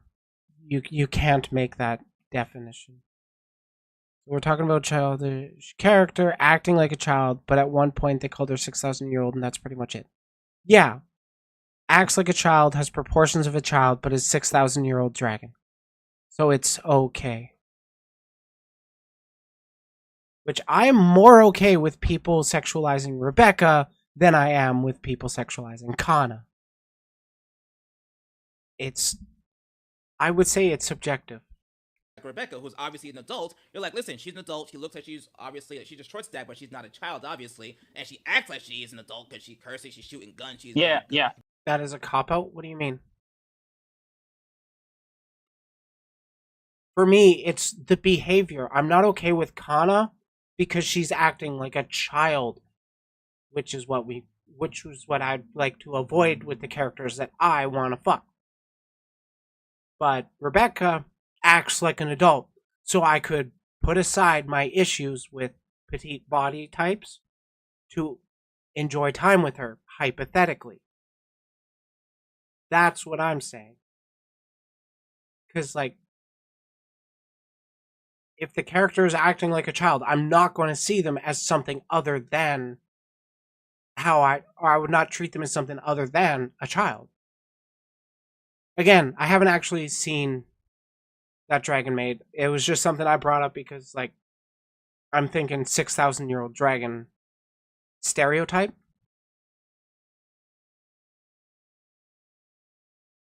Seen it many times. Right, like you don't personally care about stuff like that. Your biggest issue are with the characters who are depicted as young children who look like they're 4, 5, 6, 7, 8 years Facts. old. Nah, and they even say how old the character is, like 4 or 5 or 6 years old when you look them up. Yeah, that's my problem with it. Okay, all right, so I get that. So, and honestly, I think even M343, I'd say you would agree with that as well. Like, if the character is obviously younger, 4, 5, 6, 7, 8, 9, and they actually look like they are, and the character is being portrayed as someone who's young, it's like, nah, I can't get jiggy with that. Or you're just like, well, I don't like it, but it's art, you don't care. What do you think? I'm actually for the latter. So if it's actually like if she's actually at a younger age, then yeah. Mm-hmm. Okay, so this guy is just like he does not care whether or not they're looking like a child, acting like a child. It's all fiction, so it doesn't affect me at all. Additionally, people who have to shout from the rooftop that it's okay, she's an adult, it's totally normal for me to be attracted to her is really sus. Yeah, kinda.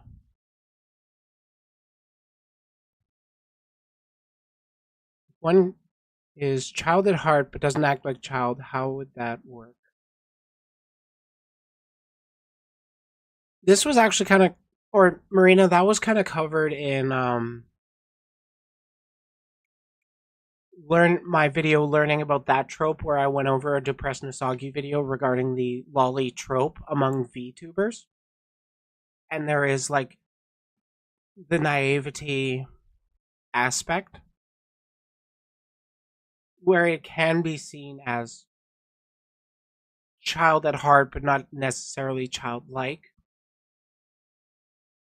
That said, it is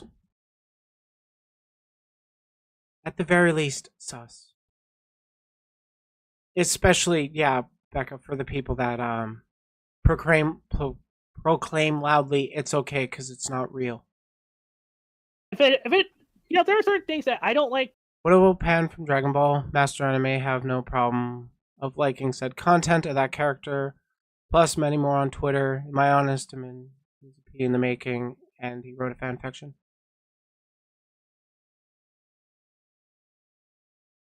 Yeah. Pan from Dragon Ball, she's explicitly prepubescent.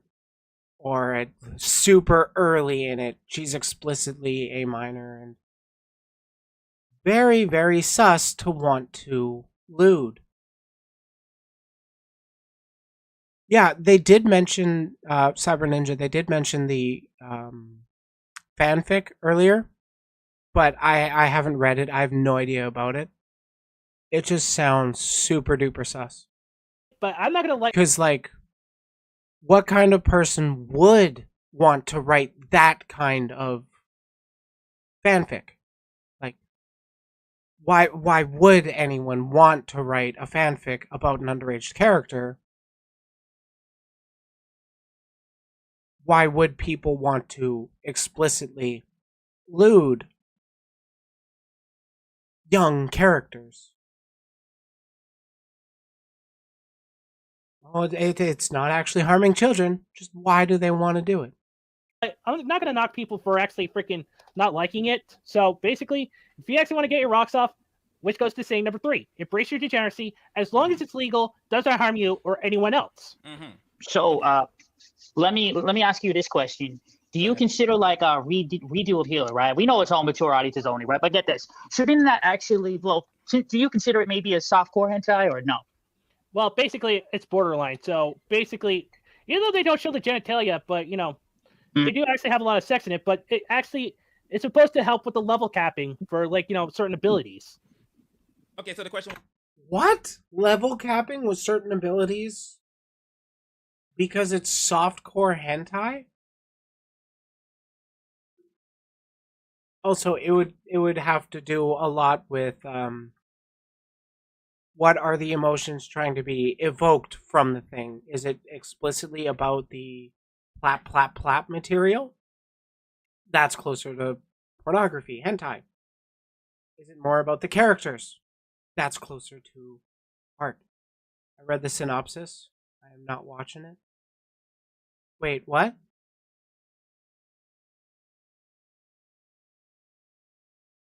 Wait, why was Redo mentioned again? Redo who? What? I am confused too.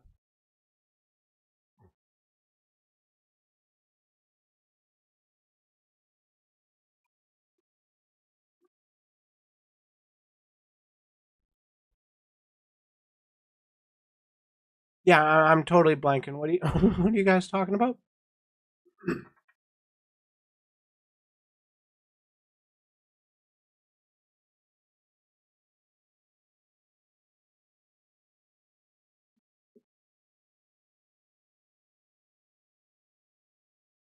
Redo? Why was redo mentioned? I don't know. I am confused.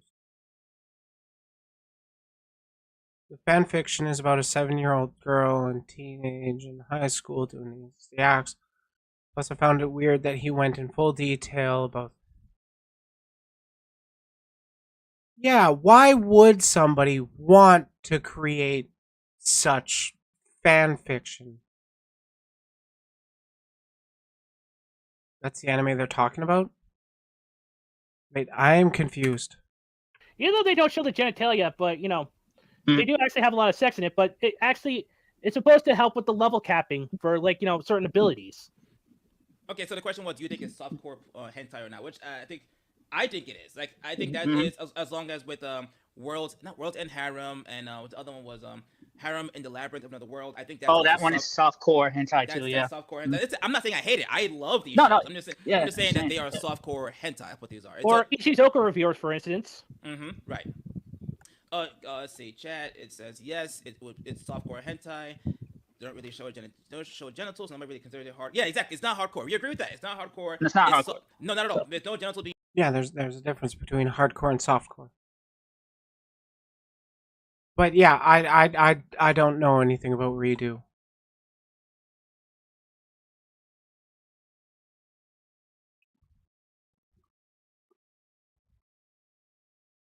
What?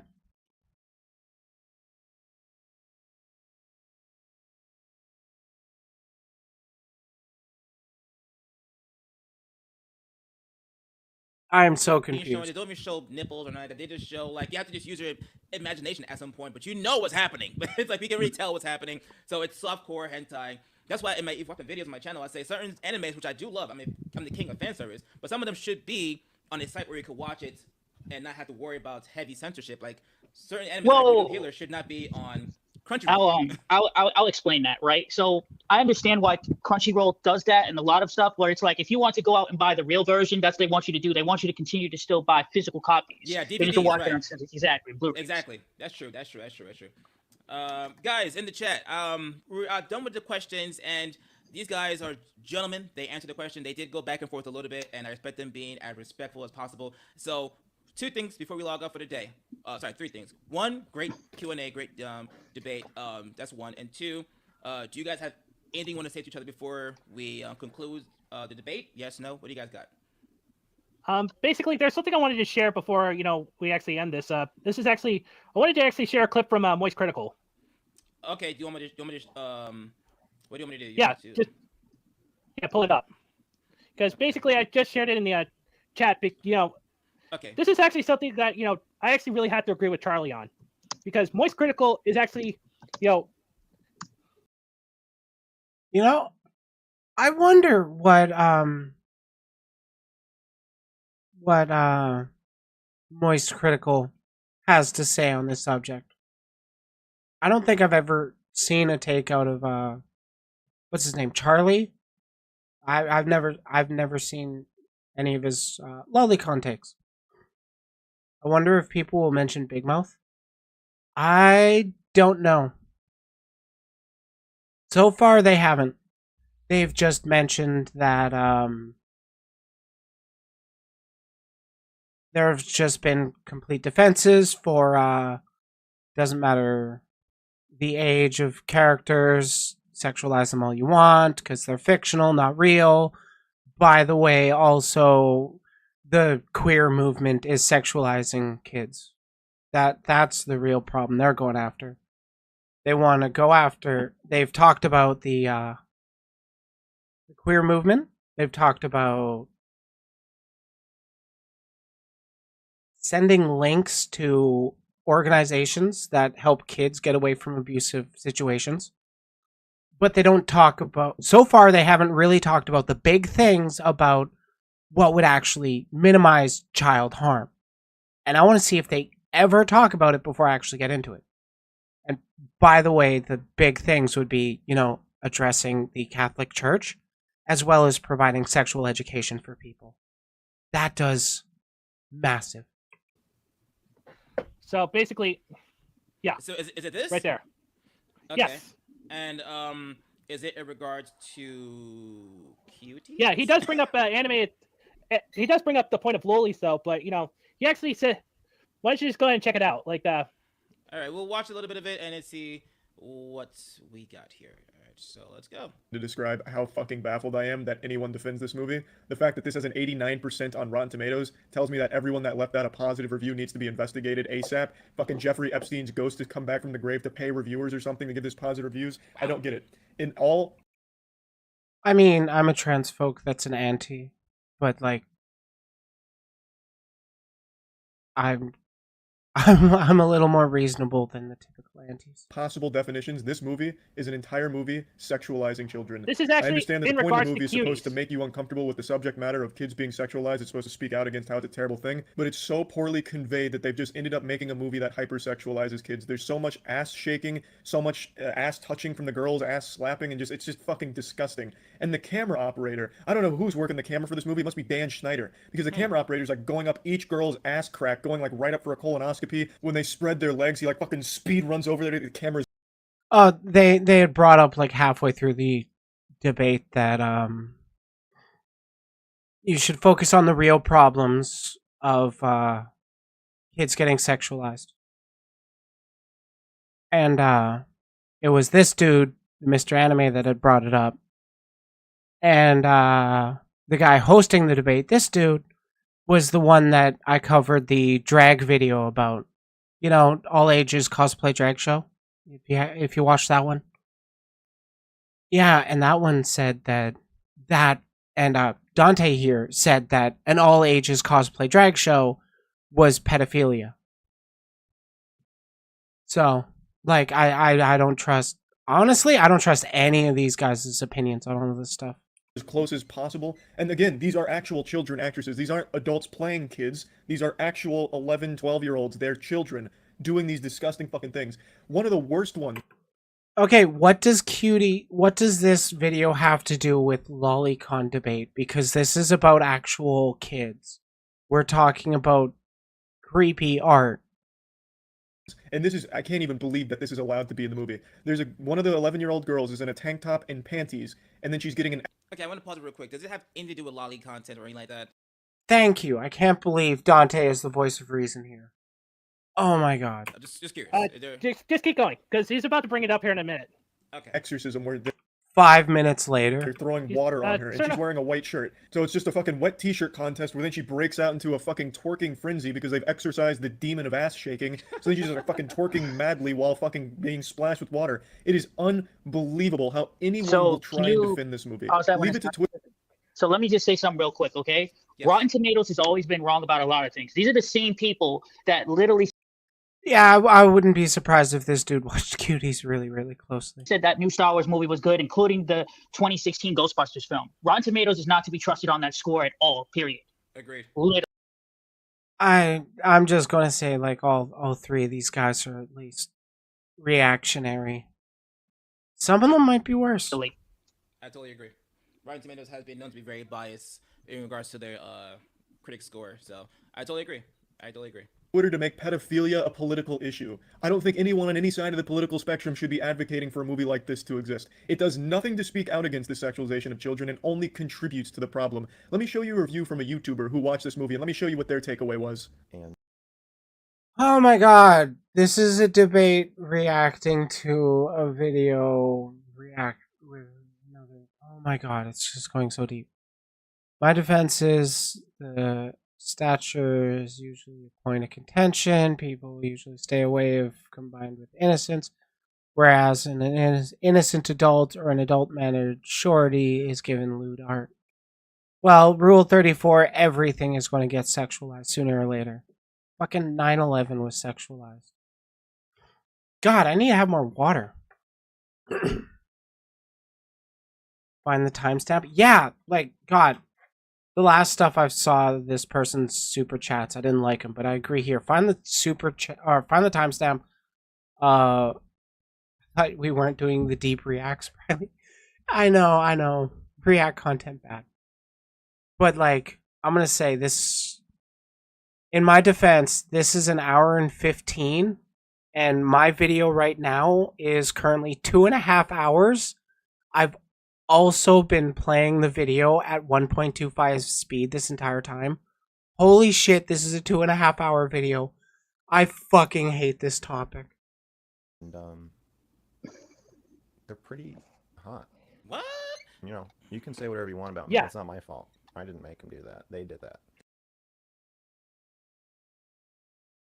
That person literally just admitted to being attracted to physical children. Like literal children. You can't blame me for that because those kids are sexy. Yeah, I can kind of blame you for that. I can blame you for saying that publicly on video, showing your face. That's weird. That's the point. That's the whole point of the movie, is that you're supposed to be sitting there thinking, look at the blonde one. You're supposed to be sitting there holding these two thoughts in your head, and one that these are kids, and the other that they're hot. That's the message that people are walking away from the movie with. Pedophiles with the biggest smile on their face, pumping their fists in the air. Thanks, Netflix. No, so let me be real right now. This movie should have never been made, including the female from France that made it. She should have never made this at all. Right. Okay, I am according to streaming Cerno, late. he says 5:55 is where he mentions.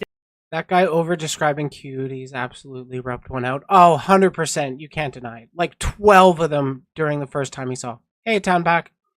Don't know if you really want to jump in on this. We've been talking about Lolicon for the last 2.5 hours. Why did I agree to go over this? This is painful. Anime. Okay, because I was asking like where exactly. We're not even close to 5:55. just so you know, we're like on the 3-minute mark. But okay, I'll go there.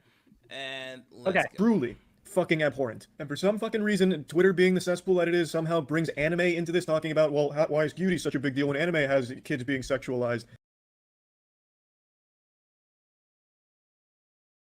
Well, first of all, anime is fake. Those like children lolly things, those fucking 900-year-old vampires that look like they're 4 years old, the little cum demons that have existed for 2 millennia, but they look like a 6-year-old. Those aren't real people. They are animated fake things. These are actual 11 and 12-year-old girls that are subjected to this hypersexualization in this movie that the director has forced upon them. That's very different. This is real world versus totally fucking made up, drawn characters. It's not even comparable. If this movie wanted to deliver this message, and it is a good message, don't sexualize kids, fucking obviously, they should have had adult actresses portraying younger characters. It's how every other production does it when they handle a subject matter as sensitive as this. They don't take real children and sexualize them. But yeah, anyway, this movie is worse than you probably even imagined it.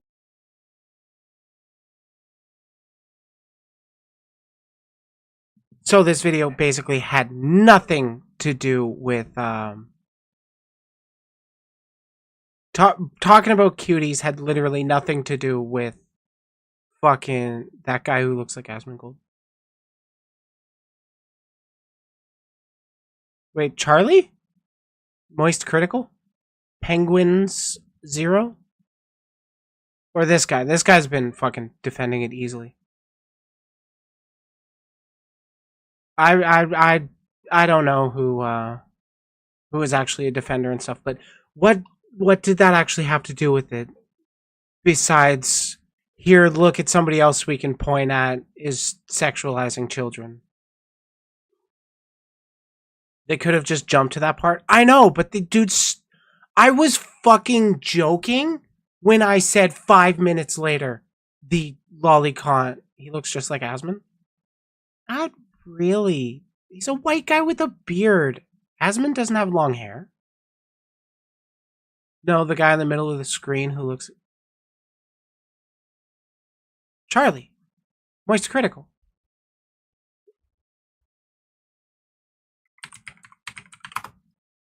Not surprised face.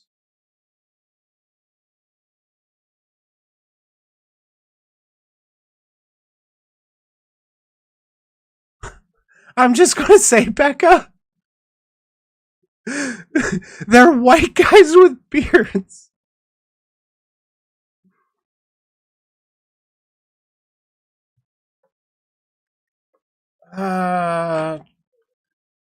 Charlie basically said it's weird, but it isn't pedophilia. Yeah, it's not literally about...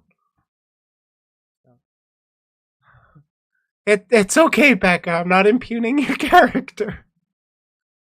Admitted Robo, a lot of anime content doesn't help his cause. What? Okay, Cyber Ninja, if you can link it to me, I will go over it. I think YouTube is pissy about links. Wait, top message. Oh my god. I've been monitoring chat with top messages this entire time instead of all. But Cyber Ninja, if you can link that to me, please do, because I have no idea where that debate is.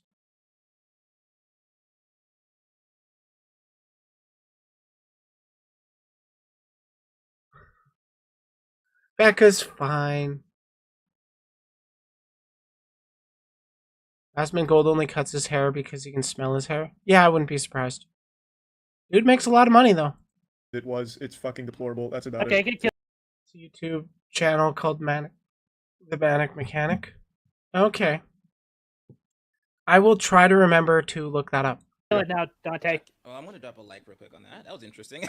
Okay, I will agree. That last part, I gotta say, I don't see a flaw in that statement. Don't get me wrong. I still understand that. It was literally just the same point that Mr. Anime has said this entire time, which is a point that I already agree with. But now it's somebody with a fuckload of subscribers also saying it, so that means it's really real. There are people who are always going to find opposition to lolicons and lolly content, and listen, it's your right to dislike it. Okay, I totally agree. But here's why I do not lose sleep over it. Whether it's lollies, lolicons, lolitas, I don't care what you want to call it, right? At the end of the day, they're not real. So I would rather put my attention and my energy into real life people, real life kids who are being trafficked, who are being assaulted, who are being abused by the disgusting world that we live in. And Dante says that But like, he also thinks that all ages drag shows are contributing to the sexualization of children. Like, come on. Mine only slightly breaks Geneva Convention. He is right. Same. And Cuties, I think we all of us on the panel agree, and even in the chat, that Cuties was a trash movie. That's why Cuties has like an 18 or 50% audience score on Rotten Tomatoes. Because the audience are just like, bro, what the hell is this trash? It's just nonsense. Yeah, it's just Yeah, it's and guess literally what? just the critics like literally seeing it like no freaking audience score likes that movie at all. Right. I totally agree. We all can agree on the panel that Now, Cuties getting taken off of Netflix doesn't solve the problem either. Oh my god. You want to stop kids from being abused? Teach them what that abuse is. Teach them what the abuse is so that they can say, hey, that's been happening to me, so that we can stop it. Taking a movie off of Netflix, yes, it should be taken off. It should never have been made. But it's not what we really need to focus on. We need to focus on the church that really, really abuses people. We need to focus on providing proper education to kids. No one watched Cuties more than people who are supposedly against pedos. I do not get it. Hey, El Perito. I don't speak Spanish. But, hello. I've only heard about it from like hardcore right wingers. Literally, yeah. Like, honestly, I didn't hear about this movie until now. And like, Becca, what do you know about The Sound of Freedom? Because like, I've never actually watched it. I haven't actually looked into it. I've just known that it's been endorsed by all the wrong people, at least in my opinion. And these guys cited it as a good thing. So I don't fucking know. I do know, given the context clues, Erica, that's what I had assumed. I do know that like none of these people I would consider progressive. They're all reactionary conservatives. Yeah, I had assumed you'd know about it. Ah. That was a trash movie. But I do want to take one takeaway. I do want to have us leave us with before we all end with this. And by the way, thank you guys for showing up and being awesome people on this Q&A. Is that I think we all should be able to live and be like, listen, if you like lolly content, sure. If you don't like it, that's fine. That's my stance. You don't have to like what I say. But lolly is not real. That's why I don't go crazy over it, and I don't think I ever will. But I have seen some things that are lolly. It's a right-wing fantasy movie about a hero who saves children from traffickers. The guy who made it, it's a huge conspiracy. Liberals literally drink baby blood, dude. Oh, that sounds reasonable. Sound of Freedom was made before QAnon was a thing, but was shelved until What's-His-Face got the rights from Disney. Huh. But it's not a real event, it's just dramatized. Like, honestly, they've been talking about child trafficking, but honestly, the child abuse that happens in this world, majority is not trafficking. It's people of power that know the child abusing that child and the power they have over them. That's the big problem, not some vague traffickers that go after kids. Like, the world's big enough. That does happen. It's not the biggest problem regarding CSA. No, I am Canadian and I don't even speak French. I just speak English. Sorry. No habla español. That's considered lolly. I'm just like, yeah, what is this? what are we doing here? You're pushing a little bit. But I go to sleep the same way I go to sleep every day, not giving a fuck. Okay, so because they're not real.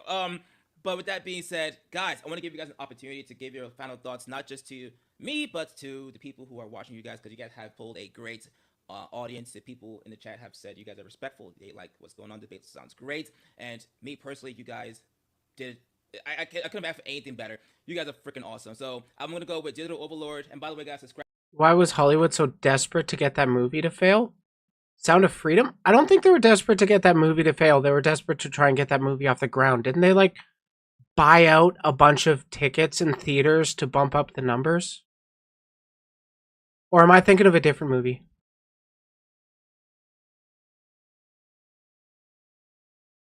Yeah, I'm from Canada. Hey, I know another Canadian too. To Digital Overlord.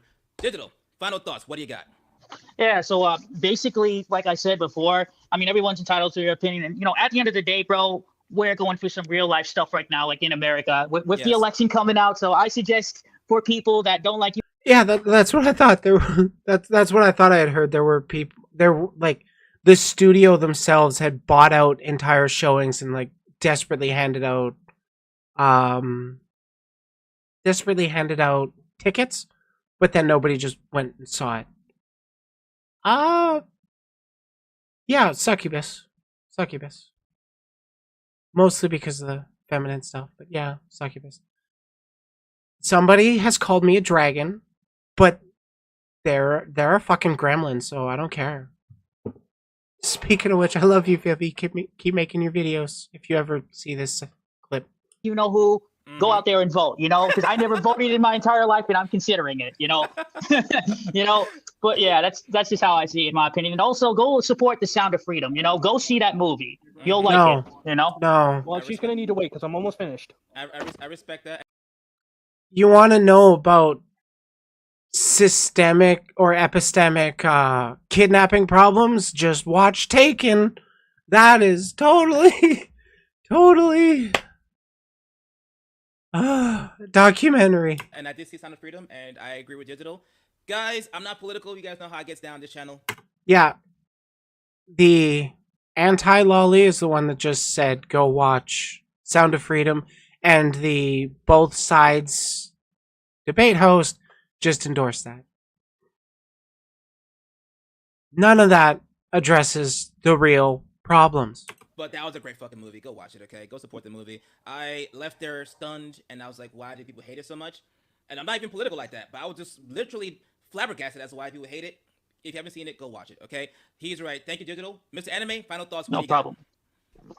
Well, basically, all I can say is this. Basically, if the lolis are not based off of real people, which is a line that should not be crossed, basically, and, we don't actually condone any harm of actual kids that should not be sexualized in any shape or form possible. I don't care if you actually are, like, a conservative, a liberal, or anything of the like. If you actually harm kids, you're a freaking scumbag. And also, I gotta say, basically, loli is fictional content because, we actually need to actually protect what we hold dear. Okay, interesting final thoughts. And interesting take for someone that doesn't fucking speak out against the Catholic Church, doesn't talk about sexual education. Guys, that is the end of today's debate. Please, to the gentleman who actually showed up, Digital and Mr. Anime 343, I know you guys are expecting a lot of backlash from the chat, and you guys got decent positives to mixed reviews. They in general, it was a great chat, great debate. You guys. That's awesome. One opinion. Giving me your time to show up and debate and. Yeah, no problem, bro. Thank you for having me. I left my channel down below, so if anyone wants this up, you're all welcome to. Yes, and guys, no, thank help you. These guys grow their channels. Please subscribe to Digital Overlord, subscribe to Mr. Anime 343, subscribe to my channel as well. I'm gonna try and have more debates in the future with different people as well to get an opportunity to debate and talk, and hopefully it won't be chaotic at all like this one. But we all know that's not gonna happen probably. But either way, guys, thanks for tuning in. You guys are okay? Awesome. Yeah, they're done. They're done.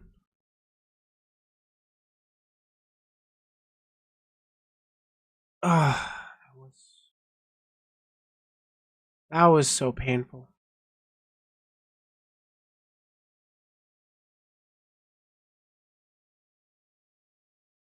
Like, they're grandstanding so much about where I'm helping real victims by providing links and descriptions that nobody checks, instead of actually talking about ways to actually lessen the damage of CSA. Was that a reference to the 14 words? I honestly don't know.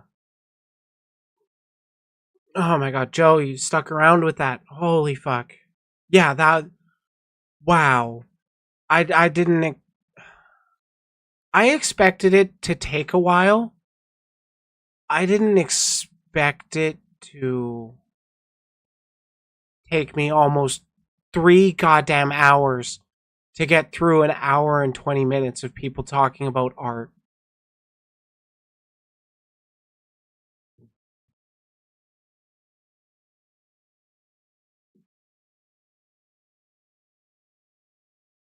If you knew someone who openly displayed Lolicon hentai in their room by images statuses, would you allow them to be alone with children?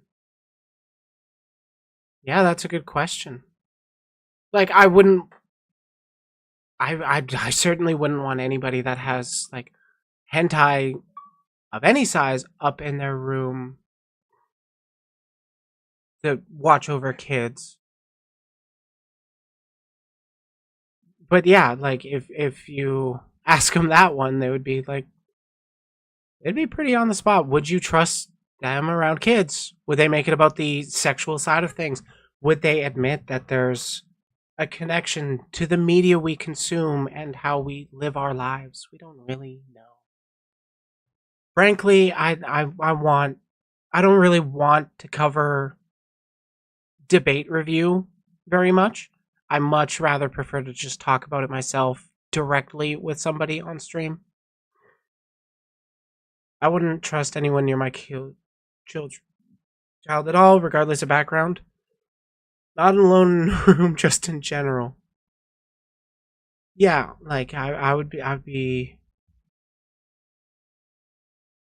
kind of sus. I wouldn't want them. Certainly, no closed doors. I certainly wouldn't want them to be around kids. But also, I don't even want kids, so that's me.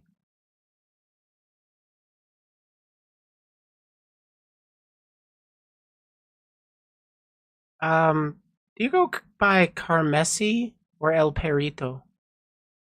Because, like, I honestly don't know what you're saying. Oh my god. But yeah, to reiterate, it is art. I don't think we should legislate it, what's moral, what's immoral regarding that. That said, I think we can culturally push back against it. Morning, Kudere fanboy.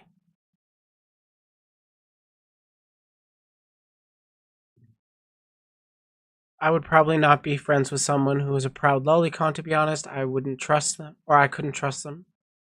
Yeah, I get that. It's like the people that explicitly defend it and then put elementary school teacher in their bio. Like, yeah, I'm going to totally trust you around kids. I don't care if you've actually ever done anything. Wait, Becca, you speak Spanish? Yeah, I'm like, it's art. We can't regulate it, unfortunately, but we can certainly culturally push back against it, like saying, if you're proud of it, I don't want you around my kids. Though I'm also a childless trans sex worker, so like nobody's really going to take my opinion seriously on that one. God, I'm only loosely a sex worker these days. Yeah, it's a joke to troll aunties, but like for real, let's say you have a kid and then you find out the babysitter is one of those people on Twitter.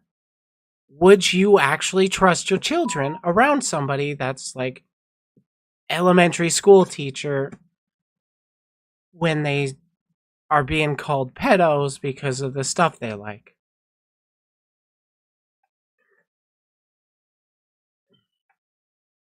it's a joke by them, but it's such a crass joke, and they're not making themselves look any better by doing that.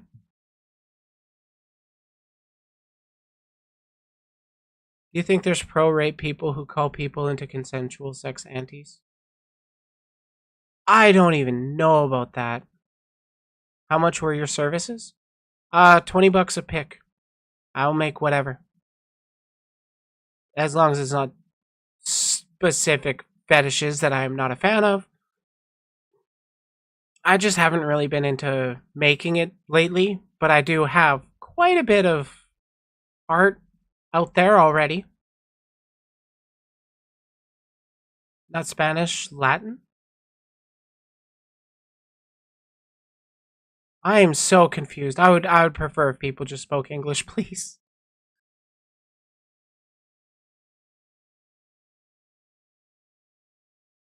Yeah, but $20 a scene plus what specific fetishes? Goro, scat, water sports, lolly, that stuff. I'll do furries though. That I was actually surprised didn't come up because like a lot of people that are defending lolly will be like, oh, when people hear sex worker, they just think prostitute, but there is actually a very wide variety of sex work that you can produce. If it's lewd audio ASMRs, if it's images, if it's hentai, if it's fan fiction, if you're producing that sexual content, it requires work to produce that. So, ergo, sex work is actually a little more broad than people expect. So, like, hentai artists are sex workers.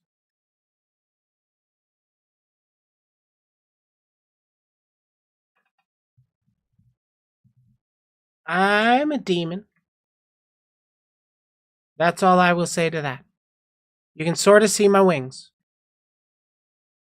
And one of my succubus marks.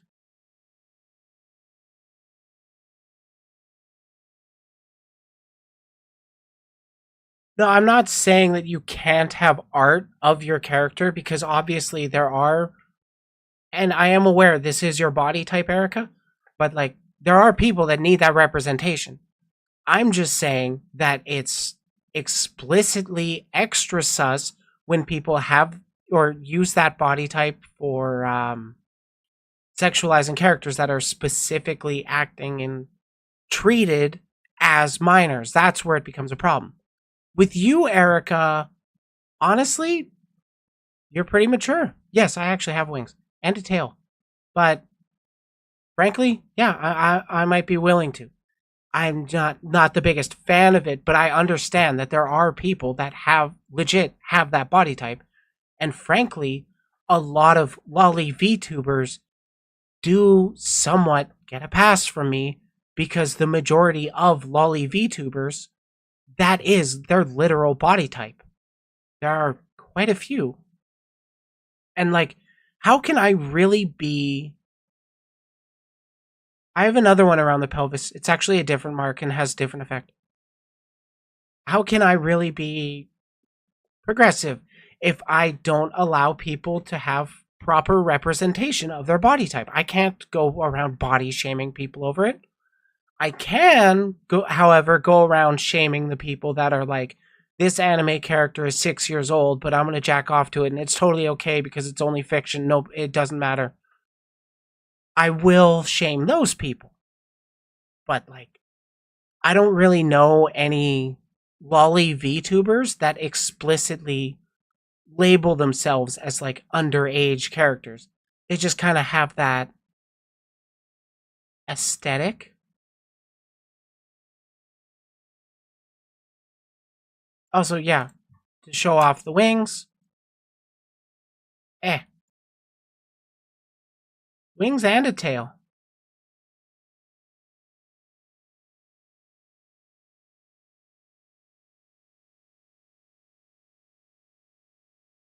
Alrighty, thanks for popping by, Becca. Yeah, I think stream's going to be wrapping up.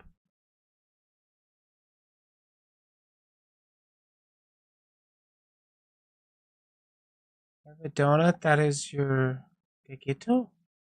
What? No, not a dragon.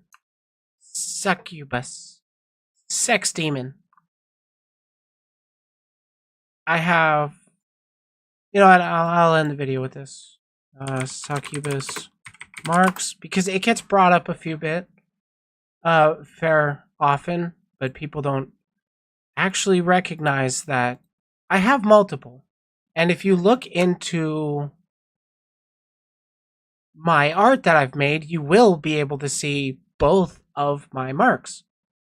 If you look closely, there is quite a few different kinds of succubi marks. Though, yeah, these are specifically for succubi. I think there are ones for incubus. But the one you see on my chest is this one, pheromone. Which, with the effect, any man within 30 meters will become aroused and attracted to her. The closer she gets, the stronger it gets. Pretty straightforward. That's the one you always see on my chest. The one you don't see right above where you typically would see that mark, but it's hidden by my skirt, is this one, Mind Melt. Every time she orgasms, one memory will be erased. For every orgasm, she will experience stronger arousal. So, like, it's a lot of fun for me. I'm just going to say that. And that concludes my lore section. Okay. Yeah, okay. Final wrap-up thoughts, and then I'm actually done stream for now because, oh my god, this has been painfully long. To reiterate,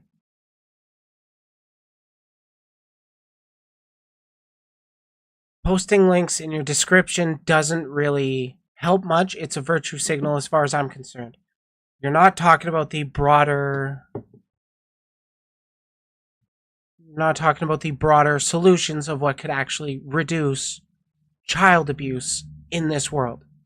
The big thing, monitoring the goddamn Catholic Church. A big part, I would also say, would be taxing them because, oh my god, those guys should be taxed. They're involving themselves in politics, but they're remaining tax-free? Yeah, no. That's not how it's going to work. I'm glad you're here checking things out. I do hope auto-translate subtitles work. But yes, you want to stop child abuse? You want to minimize it? You get, you give them sexual education so that they know what's happening to them.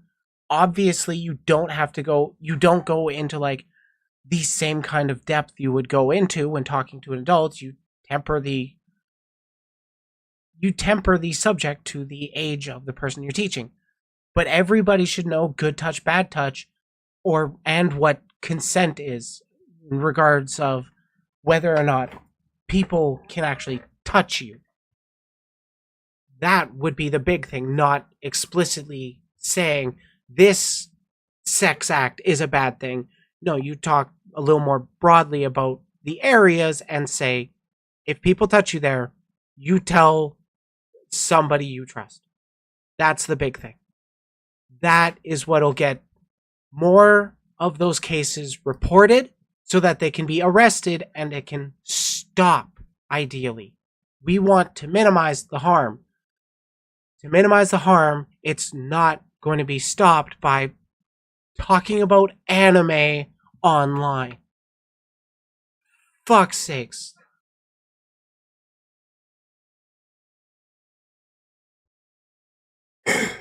Okay.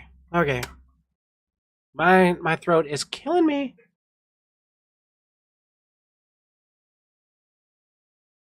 Thank you all for tuning in. It has been such a pleasure. Mostly. I mean, that was, 3 hours of my life I'm not going to get back. Jesus Christ. You guys are a bunch of sweethearts. Thank you for showing up. I'm going to be ending things here. Oh my god. It is just one of those nights, isn't it? Anyways, I've got videos coming out during the week. I try to do it every day. Last week I didn't have enough videos for the week. And unfortunately, one of the videos I actually recorded got copyright claimed harder than my usual copyright claims that show up. Usually when I get a copyright claim, it's like, this one song was played for 7 seconds in this video you watched, so you're not going to be able to get monetization off of it. I'm like, oh, okay, I don't care. So, but this time it was like, okay, you've got copyrighted content on your stuff, so we're just going to block your video in certain countries. But don't worry, it'll still be publicly available. You just can't see it in the United States, Canada, Mexico, UK, or Japan. And it's like, oh, so like all of my viewer base. Perfect. So I might actually talk about that subject again broadly. I think I'm going to try and reach out to that video creator. See if I can just get them on stream to talk about it. Because like they were really funny. I actually really liked them. Anyways, again, I'm rambling. Thank you for tuning in. I will be back, I'm going to say next weekend. We're going to be doing a Saturday stream, going a lot longer, I hope. Maybe. We'll see. I might actually play some games. I don't know. Anyways, if you can't be the sharpest tool in the shed, don't forget that you can always be the hoe.